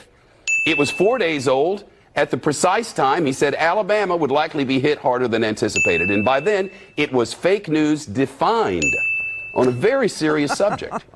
Yet he forged on. This morning, another statement. What I said was accurate. It wasn't, and it isn't. That is insane. That is absolutely crazy, and it's scary, and it's dangerous. It truly is dangerous because you have people out there who are depending on, getting the right information, knowing to board up their houses, knowing to go to high ground, knowing to evacuate, knowing to take your pets, knowing to get your elderly people together, knowing to get cash from an ATM, to gas up their cars, to get in a line. I mean, there's so much that goes into the preparation. It's just one of those things that, it takes time, takes effort, and takes some money in order to do. And the president is sitting there lying about the storm's path while the storm, at the time that he decided to include Alabama, Alabama had already been excluded. And all these days later, I remember, last weekend, we were getting ready to leave for Labor Day weekend, and I said to you, we're going to be off the air longer than I think because this is a sit and spin. This thing is stalling. It's very slow, and it was a crazy storm. Nobody knew how to predict it. Why? Because of climate change. The steering currents have almost dissipated, and hurricanes don't move on their own. They need steering currents from the atmosphere, and the atmosphere is messed up. So instead of addressing a serious problem like climate change, or a serious problem like evacuations that needed to take place, or a serious problem of gas shortages in Florida, people sitting on lines all day for days on end, instead of that, he includes one of his base states. Don't you get it? He needs Alabama to feel like he's looking out for them. He needs to include Alabama because it's part of his path to 270. Trust me, Kentucky is having second thoughts. Yeah, and West Virginia is having second thoughts. Obviously, Michigan has had second thoughts. 62% of Michiganders say they're not voting for this guy. 62%. All right. You got Wisconsin, they're out, and you've got Pennsylvania, they're out. Right. So you have the aggregate total from all these three states that made him land on 304, because he had two faithless electors who refused to vote for him, even though their states had gone for him. So he had 304 electoral votes. Well, without Michigan, without Pennsylvania, and without Wisconsin, he isn't getting to 270. So he has to, just hope and pray that Alabama is still with him. He's got to, hope West Virginia doesn't turn on him. He's got to hope that Kentucky stays with him. And Mitch McConnell, too. This is sick. And Mitch McConnell is doing absolutely nothing for those coal miners. They are in day 41. Day 41. These coal miners are camping out in a little county called Harlan County, Kentucky. And they got stiffed on their paycheck when their coal company, more coal companies have closed under Donald Trump than had closed under Barack Obama. But Donald Trump was able to lie to those coal miners and tell them it was regulations, Obama's regulations, that were making coal companies shut down, and that was not true. He relaxed every single regulation that the EPA had in place to protect the waterways, to protect from coal ash, to the whole thing. And still, more coal companies are going out of business under Donald Trump than they did under Barack Obama. That's just the truth. So the coal miners in Harlan County are in their 41st day sitting on a railroad track in Kentucky. Why are they sitting on a railroad track? What are they, stupid? No. It's because the coal is being, shipped from the mine on those train tracks. And the coal that's in the cars, the train cars, is worth $1.4 million. And these guys have been stiffed on their paychecks since July. And so they say if they can afford to ship the coal, they can afford to pay us what they owe us for our work getting that coal onto that train car. And it's really emotional and it's pretty heartbreaking, and I feel for them. Since Monday, miners have refused to clear a path for a train that's carrying the cargo of coal that they helped dig themselves. At the core of the protest, according to the miners' attorney, the nearly $5 million worth of back pay that's owed to Black Jewel employees. There's a brotherhood amongst coal miners. United we stand, divided we fall. Brandon Pearson is a plant mechanic who hasn't seen a Black Jewel paycheck in nearly a month and a half. If it wasn't for people giving me money, just out of the kindness of the heart, just coming up and say, here, this is for you, I don't know what I'll do. Now, these people have children, these people have cars and homes, and they can't make their payments because this company, Black Jewel, declared bankruptcy and decided not to pay what was owed to these coal miners who are saying, 85% of this county voted for Donald Trump. And they're sitting on the train track saying, we need Donald Trump. Where is Donald Trump? We're not blaming Donald Trump, which is kind of kooky. But they want Donald Trump to do something. 1,700 employees there are out of work and need their back pay. This is the Randi Rhodes Show. To speak with Randi, dial 561-270-3844. That's 561-270-3844. There's no shortage of help coming from neighbors. After all, it's what makes this part of Appalachia so resilient. But there seems to be a voice that's missing among the support, says Pearson. Of clean, beautiful coal. No such thing. One that promised to be there for people like him. We need Donald J. Trump to come to coal country. We voted for that man. And he said he would be here for coal miners. I've seen him with the UMWA hat on. I've seen him with the hard hat on, Said, I'm here for you. We're going to make America great again. We're going to put people back to work again. And I'm not blaming this on him. This is not his fault in any shape, form, or fashion. Because I know he's there for us, and we need him here. Pearson and the rest of the miners that CNN spoke to all agreed the president has provided an economic second wind to their industry. I'll put it on, right? But they fear that Trump's promise has done very little to help them out in this particular crisis. I seen where he just, he was trying to work on getting a young rapper out of jail or prison in another country, and I know he had some celebrity influences in that. But we need bailed out. We need something, and we just need him to be here for us. Black Jewel is yet to respond to CNN's repeated request for comment. An attorney representing some of the miners says legal action is being pursued in an attempt to recover the wages and their benefits. This is sick and sad. And, this is, what the president of the United States has done 6 times. They declare bankruptcy and then they say, oh, well, we can't pay what we owed you for your work before we went bankrupt. Also, we didn't put any money into your health care. So you don't really have any. And then you have epidemics of black lung. This guy sitting on the TV, he has got 6 kids, 6 children. And you're watching, coal mining just disappear. And, of course, the president is not interested in any new technologies that could be based in those counties. There's 26 counties in the United States that are coal mining counties, and they're dependent on coal mining. And those counties have, skills. They've got people who know how to use large machinery. They got people that know how to, throw their back into work. They have people that could assemble wind turbines. They have all kinds of people there who could do these kinds of jobs if there was an investment in clean energy and we could transition from dirty, disgusting coal, because, these guys, they sit next to their own streams and they see that their streams are orange from acid mine drainage. They see it. They know it. Black lung disease is everywhere. It stole the breath of, too many of these coal miners. And now the companies say, oh, guess what? We didn't pay anything into your health care fund. And Mitch McConnell knows this. And this is Kentucky. And he's done absolutely nothing. And these coal miners were up on Capitol Hill. I told you. They were up on Capitol Hill. They were trying to get Mitch McConnell to act on their behalf, to get their back pay, to tell these coal mining companies that they couldn't sell the carloads of coal until they agreed to pay them what they owed. And Mitch McConnell did absolutely nothing. And last year in West Virginia, Trump held a rally.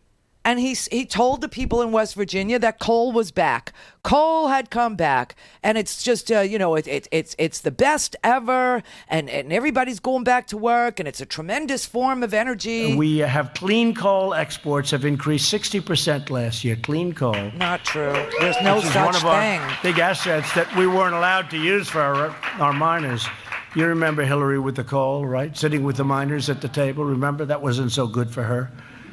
So the people of West Virginia and all over You look at Wyoming, you look at so many different places where Pennsylvania, where they loved what we did, and it's clean coal, and we have the most modern procedures, but it's a tremendous form of energy in the sense that in a military way, think of it, coal is indestructible.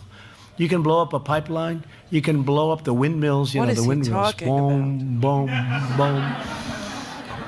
Bing, that's the end of that windmill.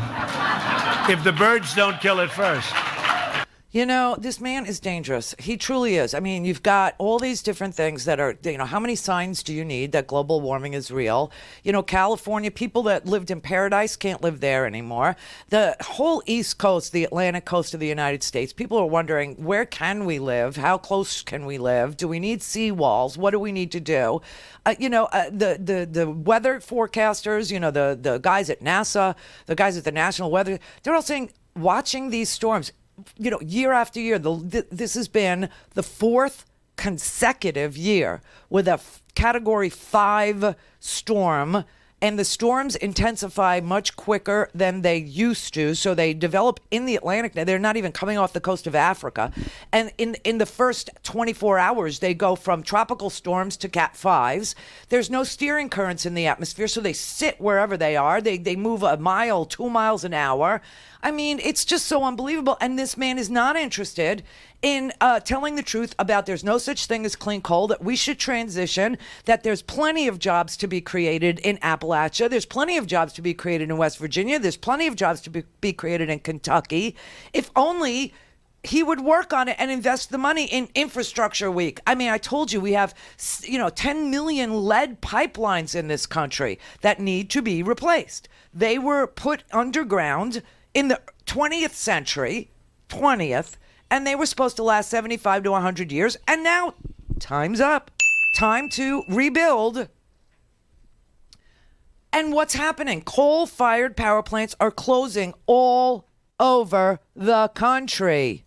What we probably would submit to folks who are wanting to be president of the United States, whether it's Donald Trump or any of the candidates running for office. First of all, let me say, coal's not back. Nobody saved the coal industry. Now, that's a harsh fact, and that's a harsh reality. That's Cecil Roberts. He is the president of the Coal Miners Association and the Mining Association. Okay, I mean, I don't know who anybody. I mean, how many people are going to listen or know that Cecil Roberts actually said this at the National Press Club if we don't show it to you? But that's just the truth. And the progressives, and there are progressives in Kentucky, and there are progressives in Wyoming, and there are progressives in West Virginia. They want to transition and bring the jobs to these counties. Obviously, they have the ability to move things, right? The roads are good. You got trucking going on there. You got train cars full of coal. So there's a system there to move, manufactured goods. Why couldn't we have those guys? And by the way, I got to say, here are the numbers. Okay. This is what Donald Trump said last August in West Virginia. He said, "We are back. The coal industry is back." Well, that was Cecil Roberts a couple days ago going, nobody saved the coal industry. We are not back. And in fact, more coal-fired power plants have closed under Donald Trump than during former Obama's administration. And it's because of the cost of things like renewables and liquid natural gas. And this president refuses to acknowledge market forces. He refuses to, react to them.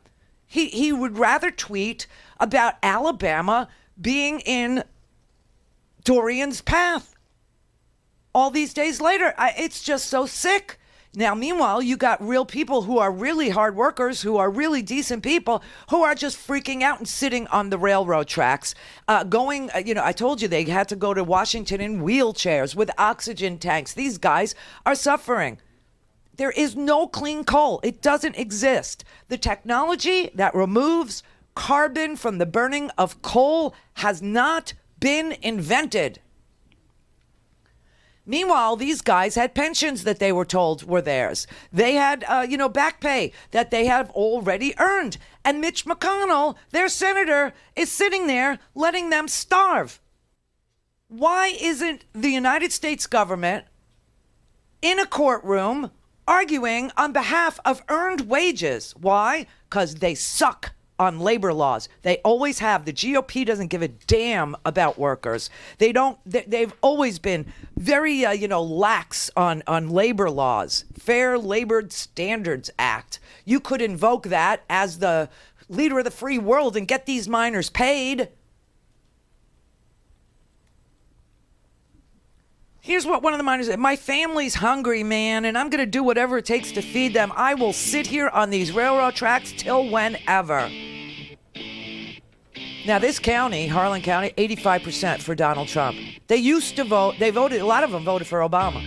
But they believed this line of swill that he was peddling. And there's 26 other counties in this country that absolutely know that coal is not back, and that Mitch McConnell has blocked all meaningful legislation that would protect the labor force that mined that coal, that extracted that coal, that got stiffed on their wages.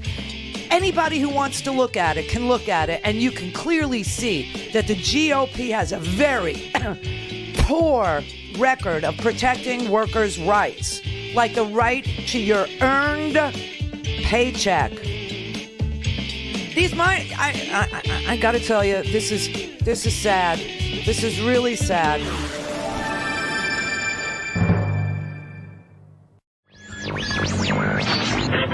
Mary had a little man. The fourth. We believe that all men are created equal. To the magnificent mosaic that is America. From radio beacon to radio beacon. I have a dream today. Change has come to America. Believe me. Knock, knock.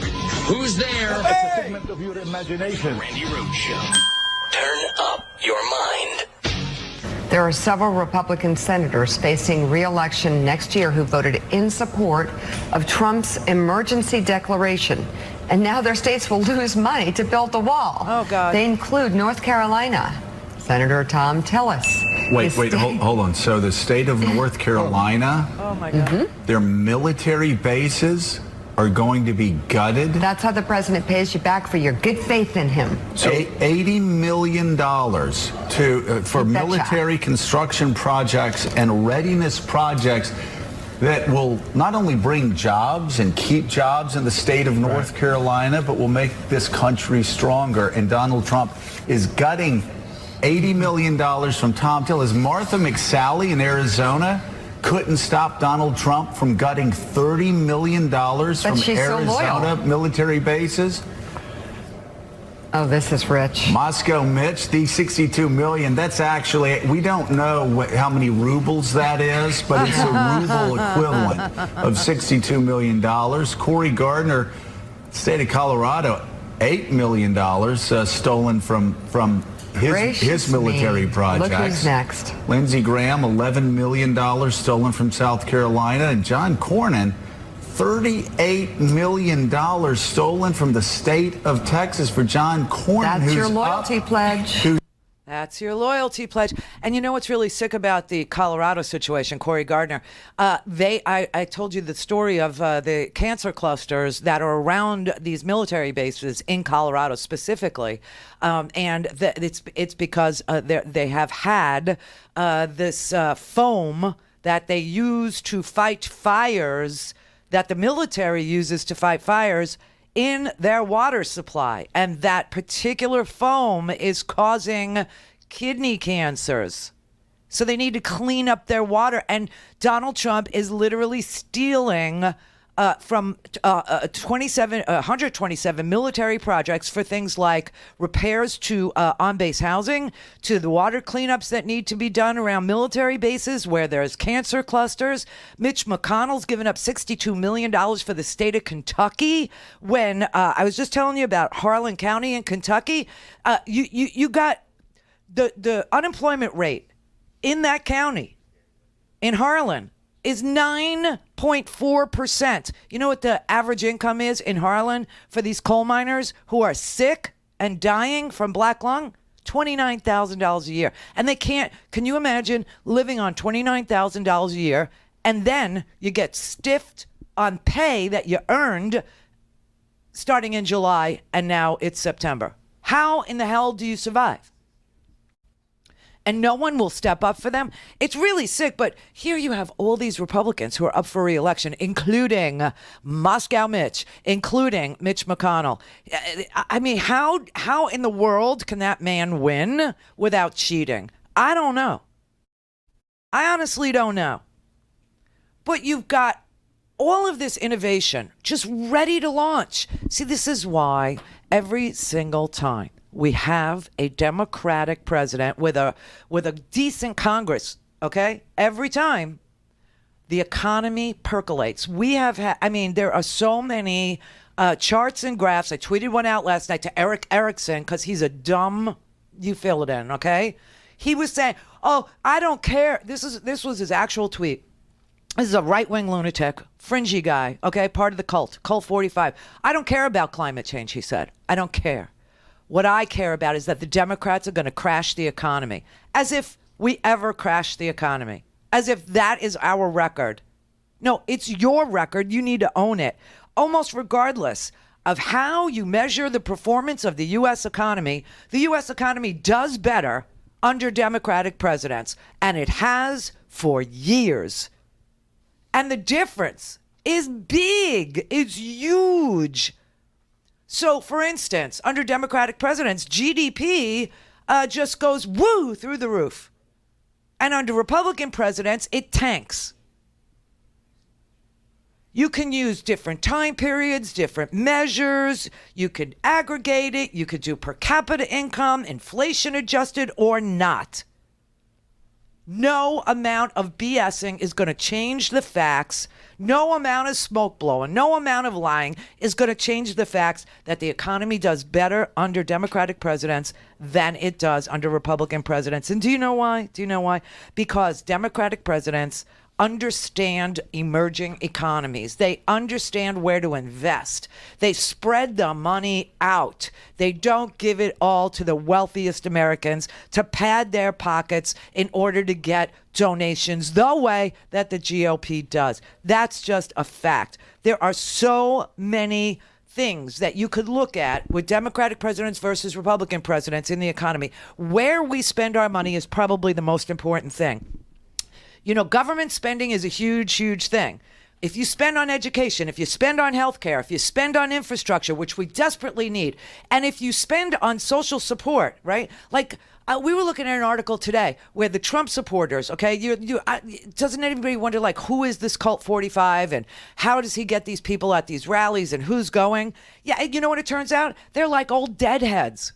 Do you know what I mean? They're like that. They literally travel thousands of miles to go to the Trump rallies over and over and over and over and over and over again. About 10% of the people that attend Trump rallies have been to more than 20 Trump rallies. Isn't that crazy?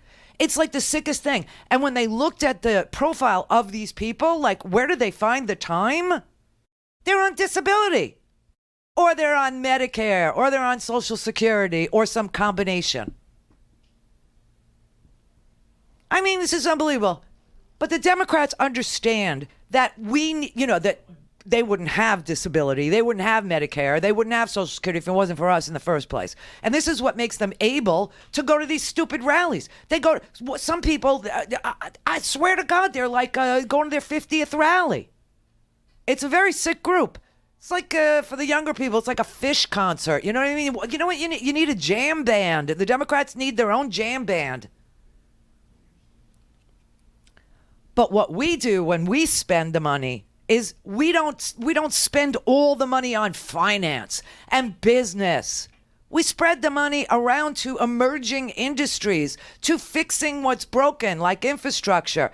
And so we put the power of the money in the hands of individuals instead of shoving it into defense, which is where Trump puts it. But what does Trump do? He puts all the money in defense. This is the largest defense budget. I mean, and you know the stat where we spend more than the 10 next industrialized nations combined on defense, right?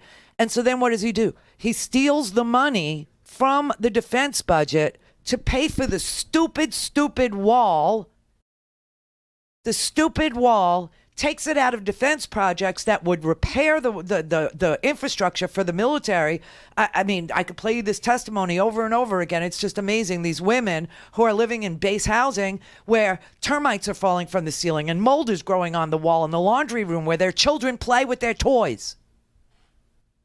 And the electricity, the electrical systems are catching on fire, and it's just unsafe. But instead of investing, he steals the money from these projects, and then he says something to you like, they'll backfill it. They'll take the money now and put it in the wall, and then they'll backfill the money. Do you know what that means? It means they'll pay for it twice with the original money disappearing. That's what backfilling means. But it sounds like a handy-dandy term that sounds okay. It's not okay. They appropriate the money for defense projects, then they take the money out of the defense projects, and they say they backfill the defense projects, meaning they'll pay for it twice, but the original money was stolen. That's what I'm telling you. In chaos, they can steal. And this is how they steal. It's just one of the many ways they steal. But we actually spend our money where the money is truly productive, on things that human beings actually want and need. That's the difference. When money goes to millions of individuals instead of corporate interests. All things Randi at RandiRhodes.com. Go for launch. Speaking truth to power, the Randi Rhodes Show. According to a new list published by the Department of Defense, there are 127 military construction projects being delayed as the agency moves $3.6 billion to pay for the wall. Puerto Rico is one of the hardest hit, obviously. More than $400 million meant for 10 construction projects on the island will be diverted, including money for a power substation and a National Guard readiness center. So Mexico isn't paying for the wall. No. It's Puerto Rico. But he said, believe me.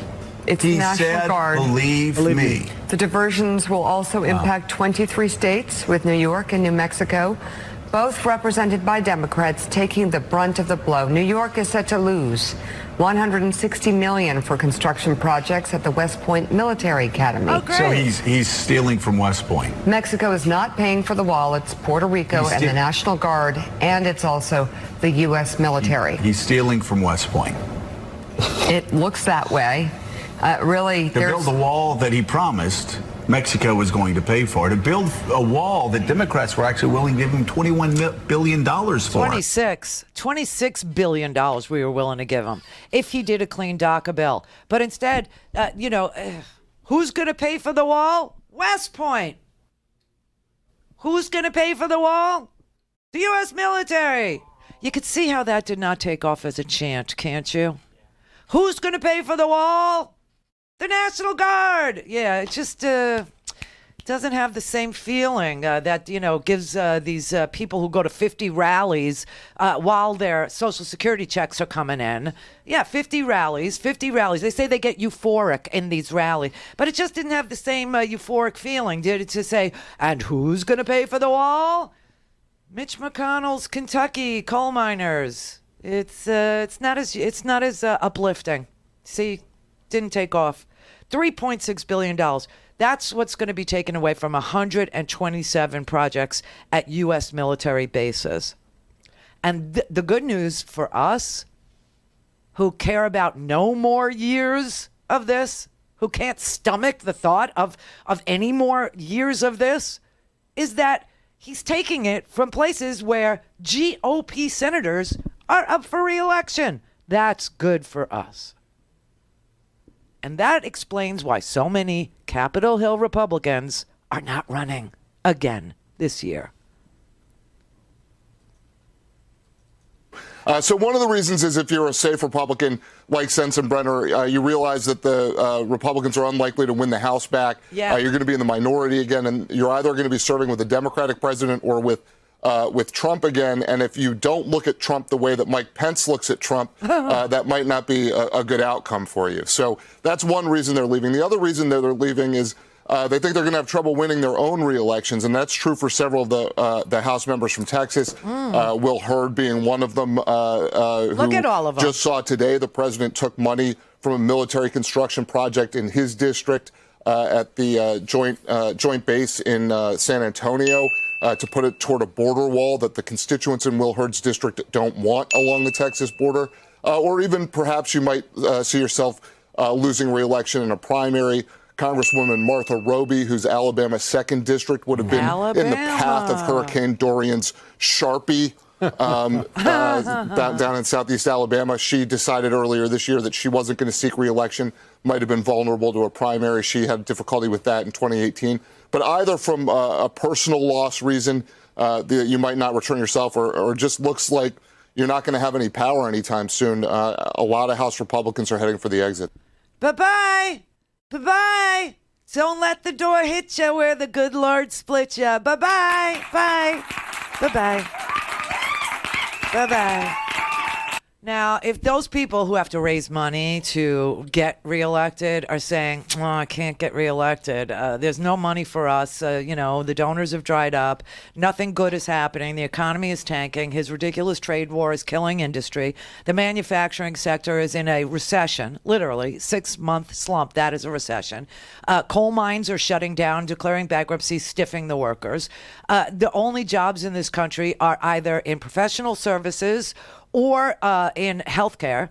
Everybody else is getting, shut down, shut out. You got pockets of this country that have 9.7% unemployment, 7.2% unemployment.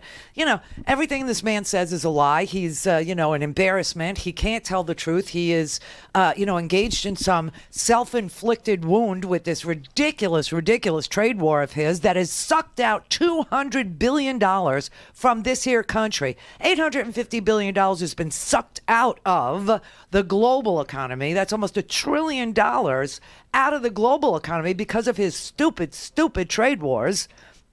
And then you also have this Brexit deal, which is part of this white nationalist populist crap that Nigel Farage and Cambridge Analytica and Steve Bannon and Viktor Orban of Hungary and Donald Trump from America are all, pushing to have happen. And that will destroy the European economy, who is also a big trading partner with the United States. He's attacked Mexico, which is the biggest trading partner that the United States has. And he's just trashing the economy on purpose. On purpose. And it's just like I told you, and I keep on saying it. He creates chaos so that he can steal. In chaos, you can steal. And he is stealing, and he's stealing from money that was duly appropriated to the military, like it or not. That's where that money was sent by Congress to be spent to fix base housing, to fix water systems that are completely and utterly polluted, cancer clusters, electrical, wiring that is catching fire for these, families. I mean, on and on it goes, right? And he's stealing the money from there to build a vanity project. We're going to have to drill down deep on these 12 contractors. I don't know if you've seen it, but there's 12 contractors who have been awarded the contracts to build the stupid wall. And they're in weird places. They're like in North Dakota and South Dakota, places where he needs to win.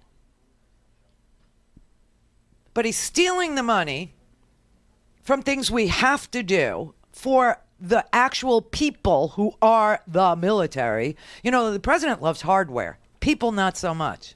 And the people in the military who make the military are literally dying. Same with the coal miners. And they just steal the money. They just steal it out from their pension funds. They steal it out from their healthcare funds. They steal it from their paychecks. That's what they do.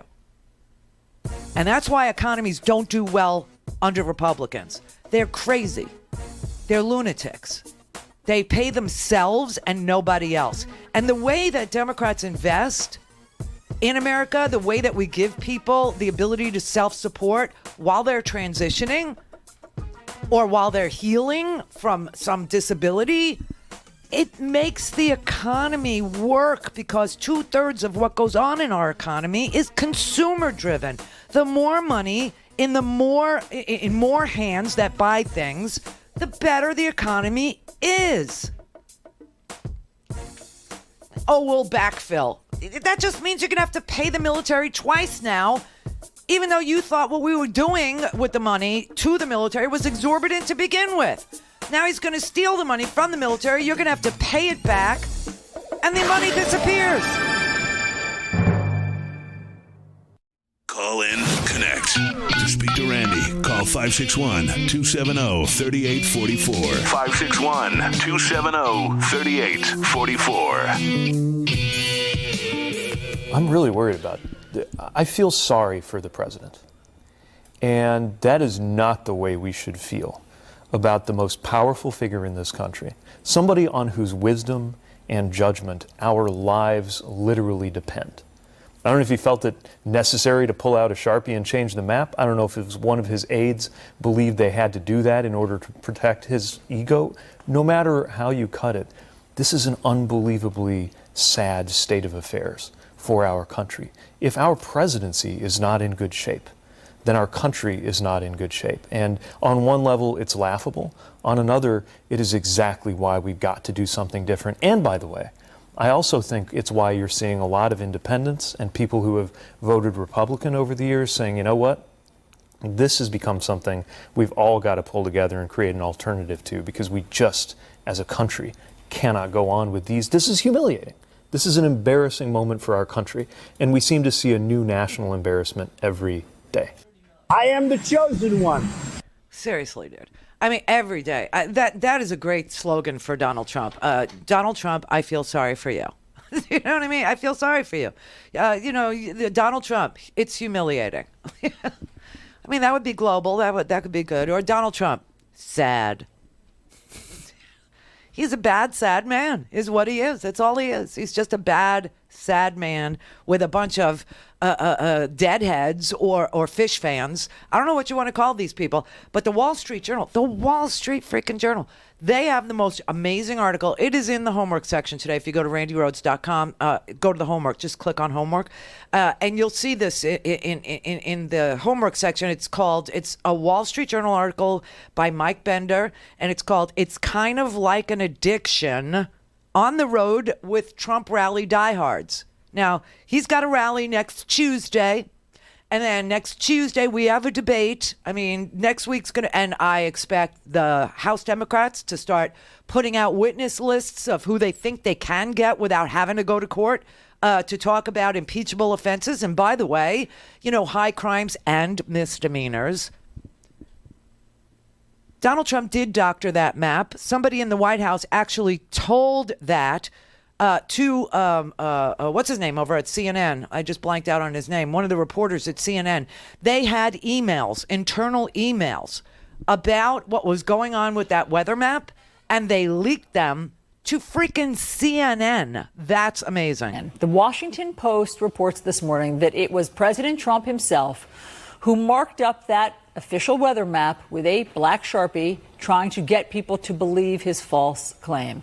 CNN has learned that the president called a Fox reporter into the Oval Office to argue that the facts were not the facts.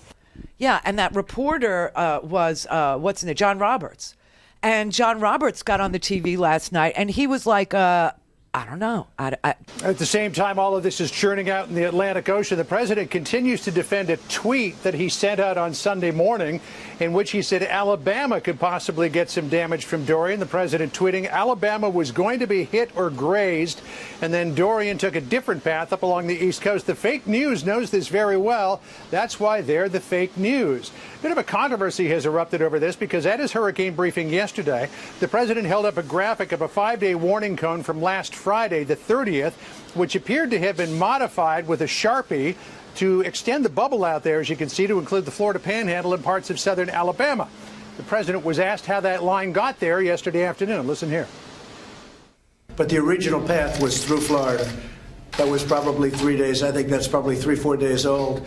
The original path that most people thought it was going to be taking, as you know, was right through Florida, where on the right would have been Georgia, Alabama, etc. Sorry, and that map that you showed today looked like it almost had like a Sharpie. I don't know. The president saying he didn't know how that line got there. The president also tweeted out a graphic of hurricane model plots collected by the South Florida Water Management District to prove that Alabama was at risk, and some of those tracks did come very close to the eastern part of Alabama. But those spaghetti models were from Thursday, August the 28th. By the time the president tweeted about Alabama at 10:51 a.m. on Sunday, the forecast track had moved well east. This is the 8 o'clock in the morning warning on Sunday the 1st. And you can see that they're indicating that Dorian would stay well offshore and well away from Alabama. So some people are willing to sell their souls, like Sean Hannity and Jeanine Pirro, who was suspended, and and some aren't, like Shepard Smith and John Roberts, who was called into the Oval Office. Okay, and the reason why Donald Trump has this faux concern for Alabama being hit is because he needs Alabama voters. He needs them. He has to, it's part of his. How do I put 270 together? How do I do it? Meanwhile, what we're finding out is that the people that go to these rallies, and we're going to experience another one on Tuesday, they're Fish fans. They're freaking jam band lovers is what they are. And the Wall Street Journal has an article on who these people are and why they're driving 1,000 miles to go to 29 rallies, 40 rallies, 50 rallies, and how they're affording these trips. And here's a little snippet. The Trump rally diehards, a few dozen men and women who have been to more than 10 rallies, are almost exclusively white. Many of them are recently retired, with time on their hands and little to keep them tied to home. A handful never had children. Others are estranged from their families. Some rely on disability payments. Others sell secondhand items or find odd jobs. And one of them just quit his job and plans to finance his travels to Trump rallies with the remaining $120,000 from his inheritance.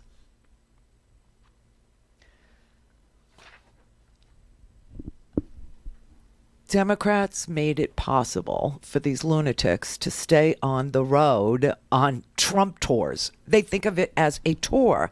One said a middle school teacher at the front of the line in Greenville compared the experience to following Bruce Springsteen. You know, the imagery is not lost on me. In Orlando, they were standing in front of the Amway Center. I mean, this is like a pyramid scheme. It's just so unbelievable. At an Amway Center. I mean, come on. You know, there's a new thing on Showtime. I don't know how many of you have Showtime, but there's this new show with Kirsten Dunst. It's pretty freaking good. It's called I'm Becoming a God in Central Florida, and it's about these pyramid schemes. It's about like an Amway company, except it's called FAM. FAM. Founders American Manufacturing. It's really sick, it's really twisted, and it's really good. These are the people that he appeals to. They're bored out of their minds. One 49-year-old financial manager in Kingsport, Tennessee, has been to 11 rallies. She said, once you start going, it's kind of like an addiction. I love the energy. I wouldn't stand in line for 26 hours to see any rock band. He's the only person I would do this for, and I would be here as many times as I can. And their favorite part of the rally? When he recounts election night. Because they say they get a rush. You come to the show and you know exactly what you're going to get. All the hits, and maybe a few surprises too, like the send her back chant. That was an added extra. This is the Randi Rhodes Show. To speak with Randi, dial 561-270-3844. That's 561-270-3844. All right, everybody. It's the last segment on a Friday. It's a Friday, you bastards. And this is day 2 of our first pledge drive for Free Speech TV. And as you know, what Free Speech TV is a 25-year-old stalwart progressive television channel that looks to partner with people like me, progressives that work together on the front lines for things like social justice, environmental justice, and we want to spread the word so that people can make the right, informed choices about why the economy does so much better under Democrats than it does under Republicans, et cetera, et cetera. And so they are a major component now of what we do, and we're really glad to be with them. But they need to get paid as well. They need to make some money. They need to support this awesome channel that has lots of bills to pay and 16 unbelievably dedicated humans that, work their hearts out to create a channel that is available to you on Dish Network, 9415 channel, DirecTV, channel 348. It's also on Sling and Roku and Apple TV. And all this distribution, as you know, costs them money. So we don't take salaries from them because we support what they do. And so this is how we contribute. The way you contribute is by calling 877 toll-free, 877-378-8669. Okay, it's 877-378-8669, and you can make a pledge. A little pledge is like $20, and we'll send you a Randi Rhodes bumper sticker. $150 if you can do it. I will send you one of my awesome, awesome hats, my baseball caps. I will send you one of those, and I will autograph it for you. And, you can get a Change the Channel tote for $50 and on and on. There's lots of, little perks that we will send you as a thank you. If you could either go to freespeech.org/donate or just call 877-378-8669. Operators are standing by to take that money off your hands right now. Mick in Denver. Hi, Randy. Hey. It's Friday. It's Friday. Yeah, thanks for talking about this wonderful economy we're having, but that's not the reason that I called. I just wanted to call. I'll make it quick. I know you're up at the top. I want you guys and everybody to have a wonderful weekend. Thank you. You too. Got a kid, really great kid. I work in the trades, okay? And I don't want to let out too much, but after he got out of our apprenticeship, he joined the Army. He went to Ranger School. He graduated top of the rock in Ranger School. He's been to Afghanistan and to Iraq. His mother is a citizen. His father's a green card holder. He was born in Mexico. They want him to go back to Mexico. They're going to deport him? More than likely. Well, over my dead body. Oh, that is just vile. That is hideous. So, at $4 billion and families that live in our military installations across the planet are living in many, and I know because I did 22 in the Navy. I know you're a Zoomy, so you've been on base. Oh, God, I lived on base. And then they take that away? And it's decrepit. That's the thing people don't understand, that on-base housing is literally decrepit. It's grotesque, okay? And the schools that the kids attend, they're crumbling. They're falling apart. The water is polluted around the bases. All this needs cleaned up. All of these, groups that work to lobby Congress to get the on-base housing up to, some sort of standard. I mean, the Bahamas builds to better standards than the base housing is. And then to have a guy who became an Army Ranger, which is a hard thing to become, to serve overseas in war zones, to be threatened with deportation because what you said is his father is a green card holder. Yeah. That is I vile. don't know, medical benefits and all of that stuff. Maybe those will go away. Oh, that's sick. That is so freaking wrong. See, this is why the Democrats are better at governing. They offered this idiot president, this lying king, this insane clown posse administration, they offered them $26 billion to build his whole stupid wall if he would give the DACA protection. Right.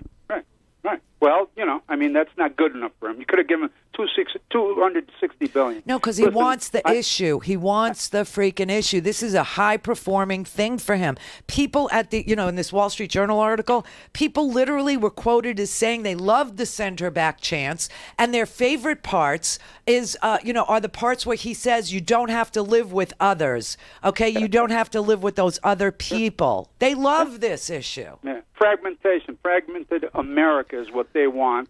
Right. And listen, from the bottom of my heart, I'm so glad that you're on the air and everything, because you've got a voice, kid. Thanks. And we need it every day. And you give me a lot of energy and hope. I don't believe in faith. I believe in hope. I love you. But I feel I you. love you too, kid. Thank I'll you. go to the wall for you if I have to. Thank you. Okay, kid. Have a good weekend, everybody, all your crew and everybody. Oh, you gave me chills. My father used to call me kid. Actually, he called us kiddo. My father was a kiddo guy. Jim in Las Vegas. Randy. Yes. I got one quick question for you. I live here in Las Vegas.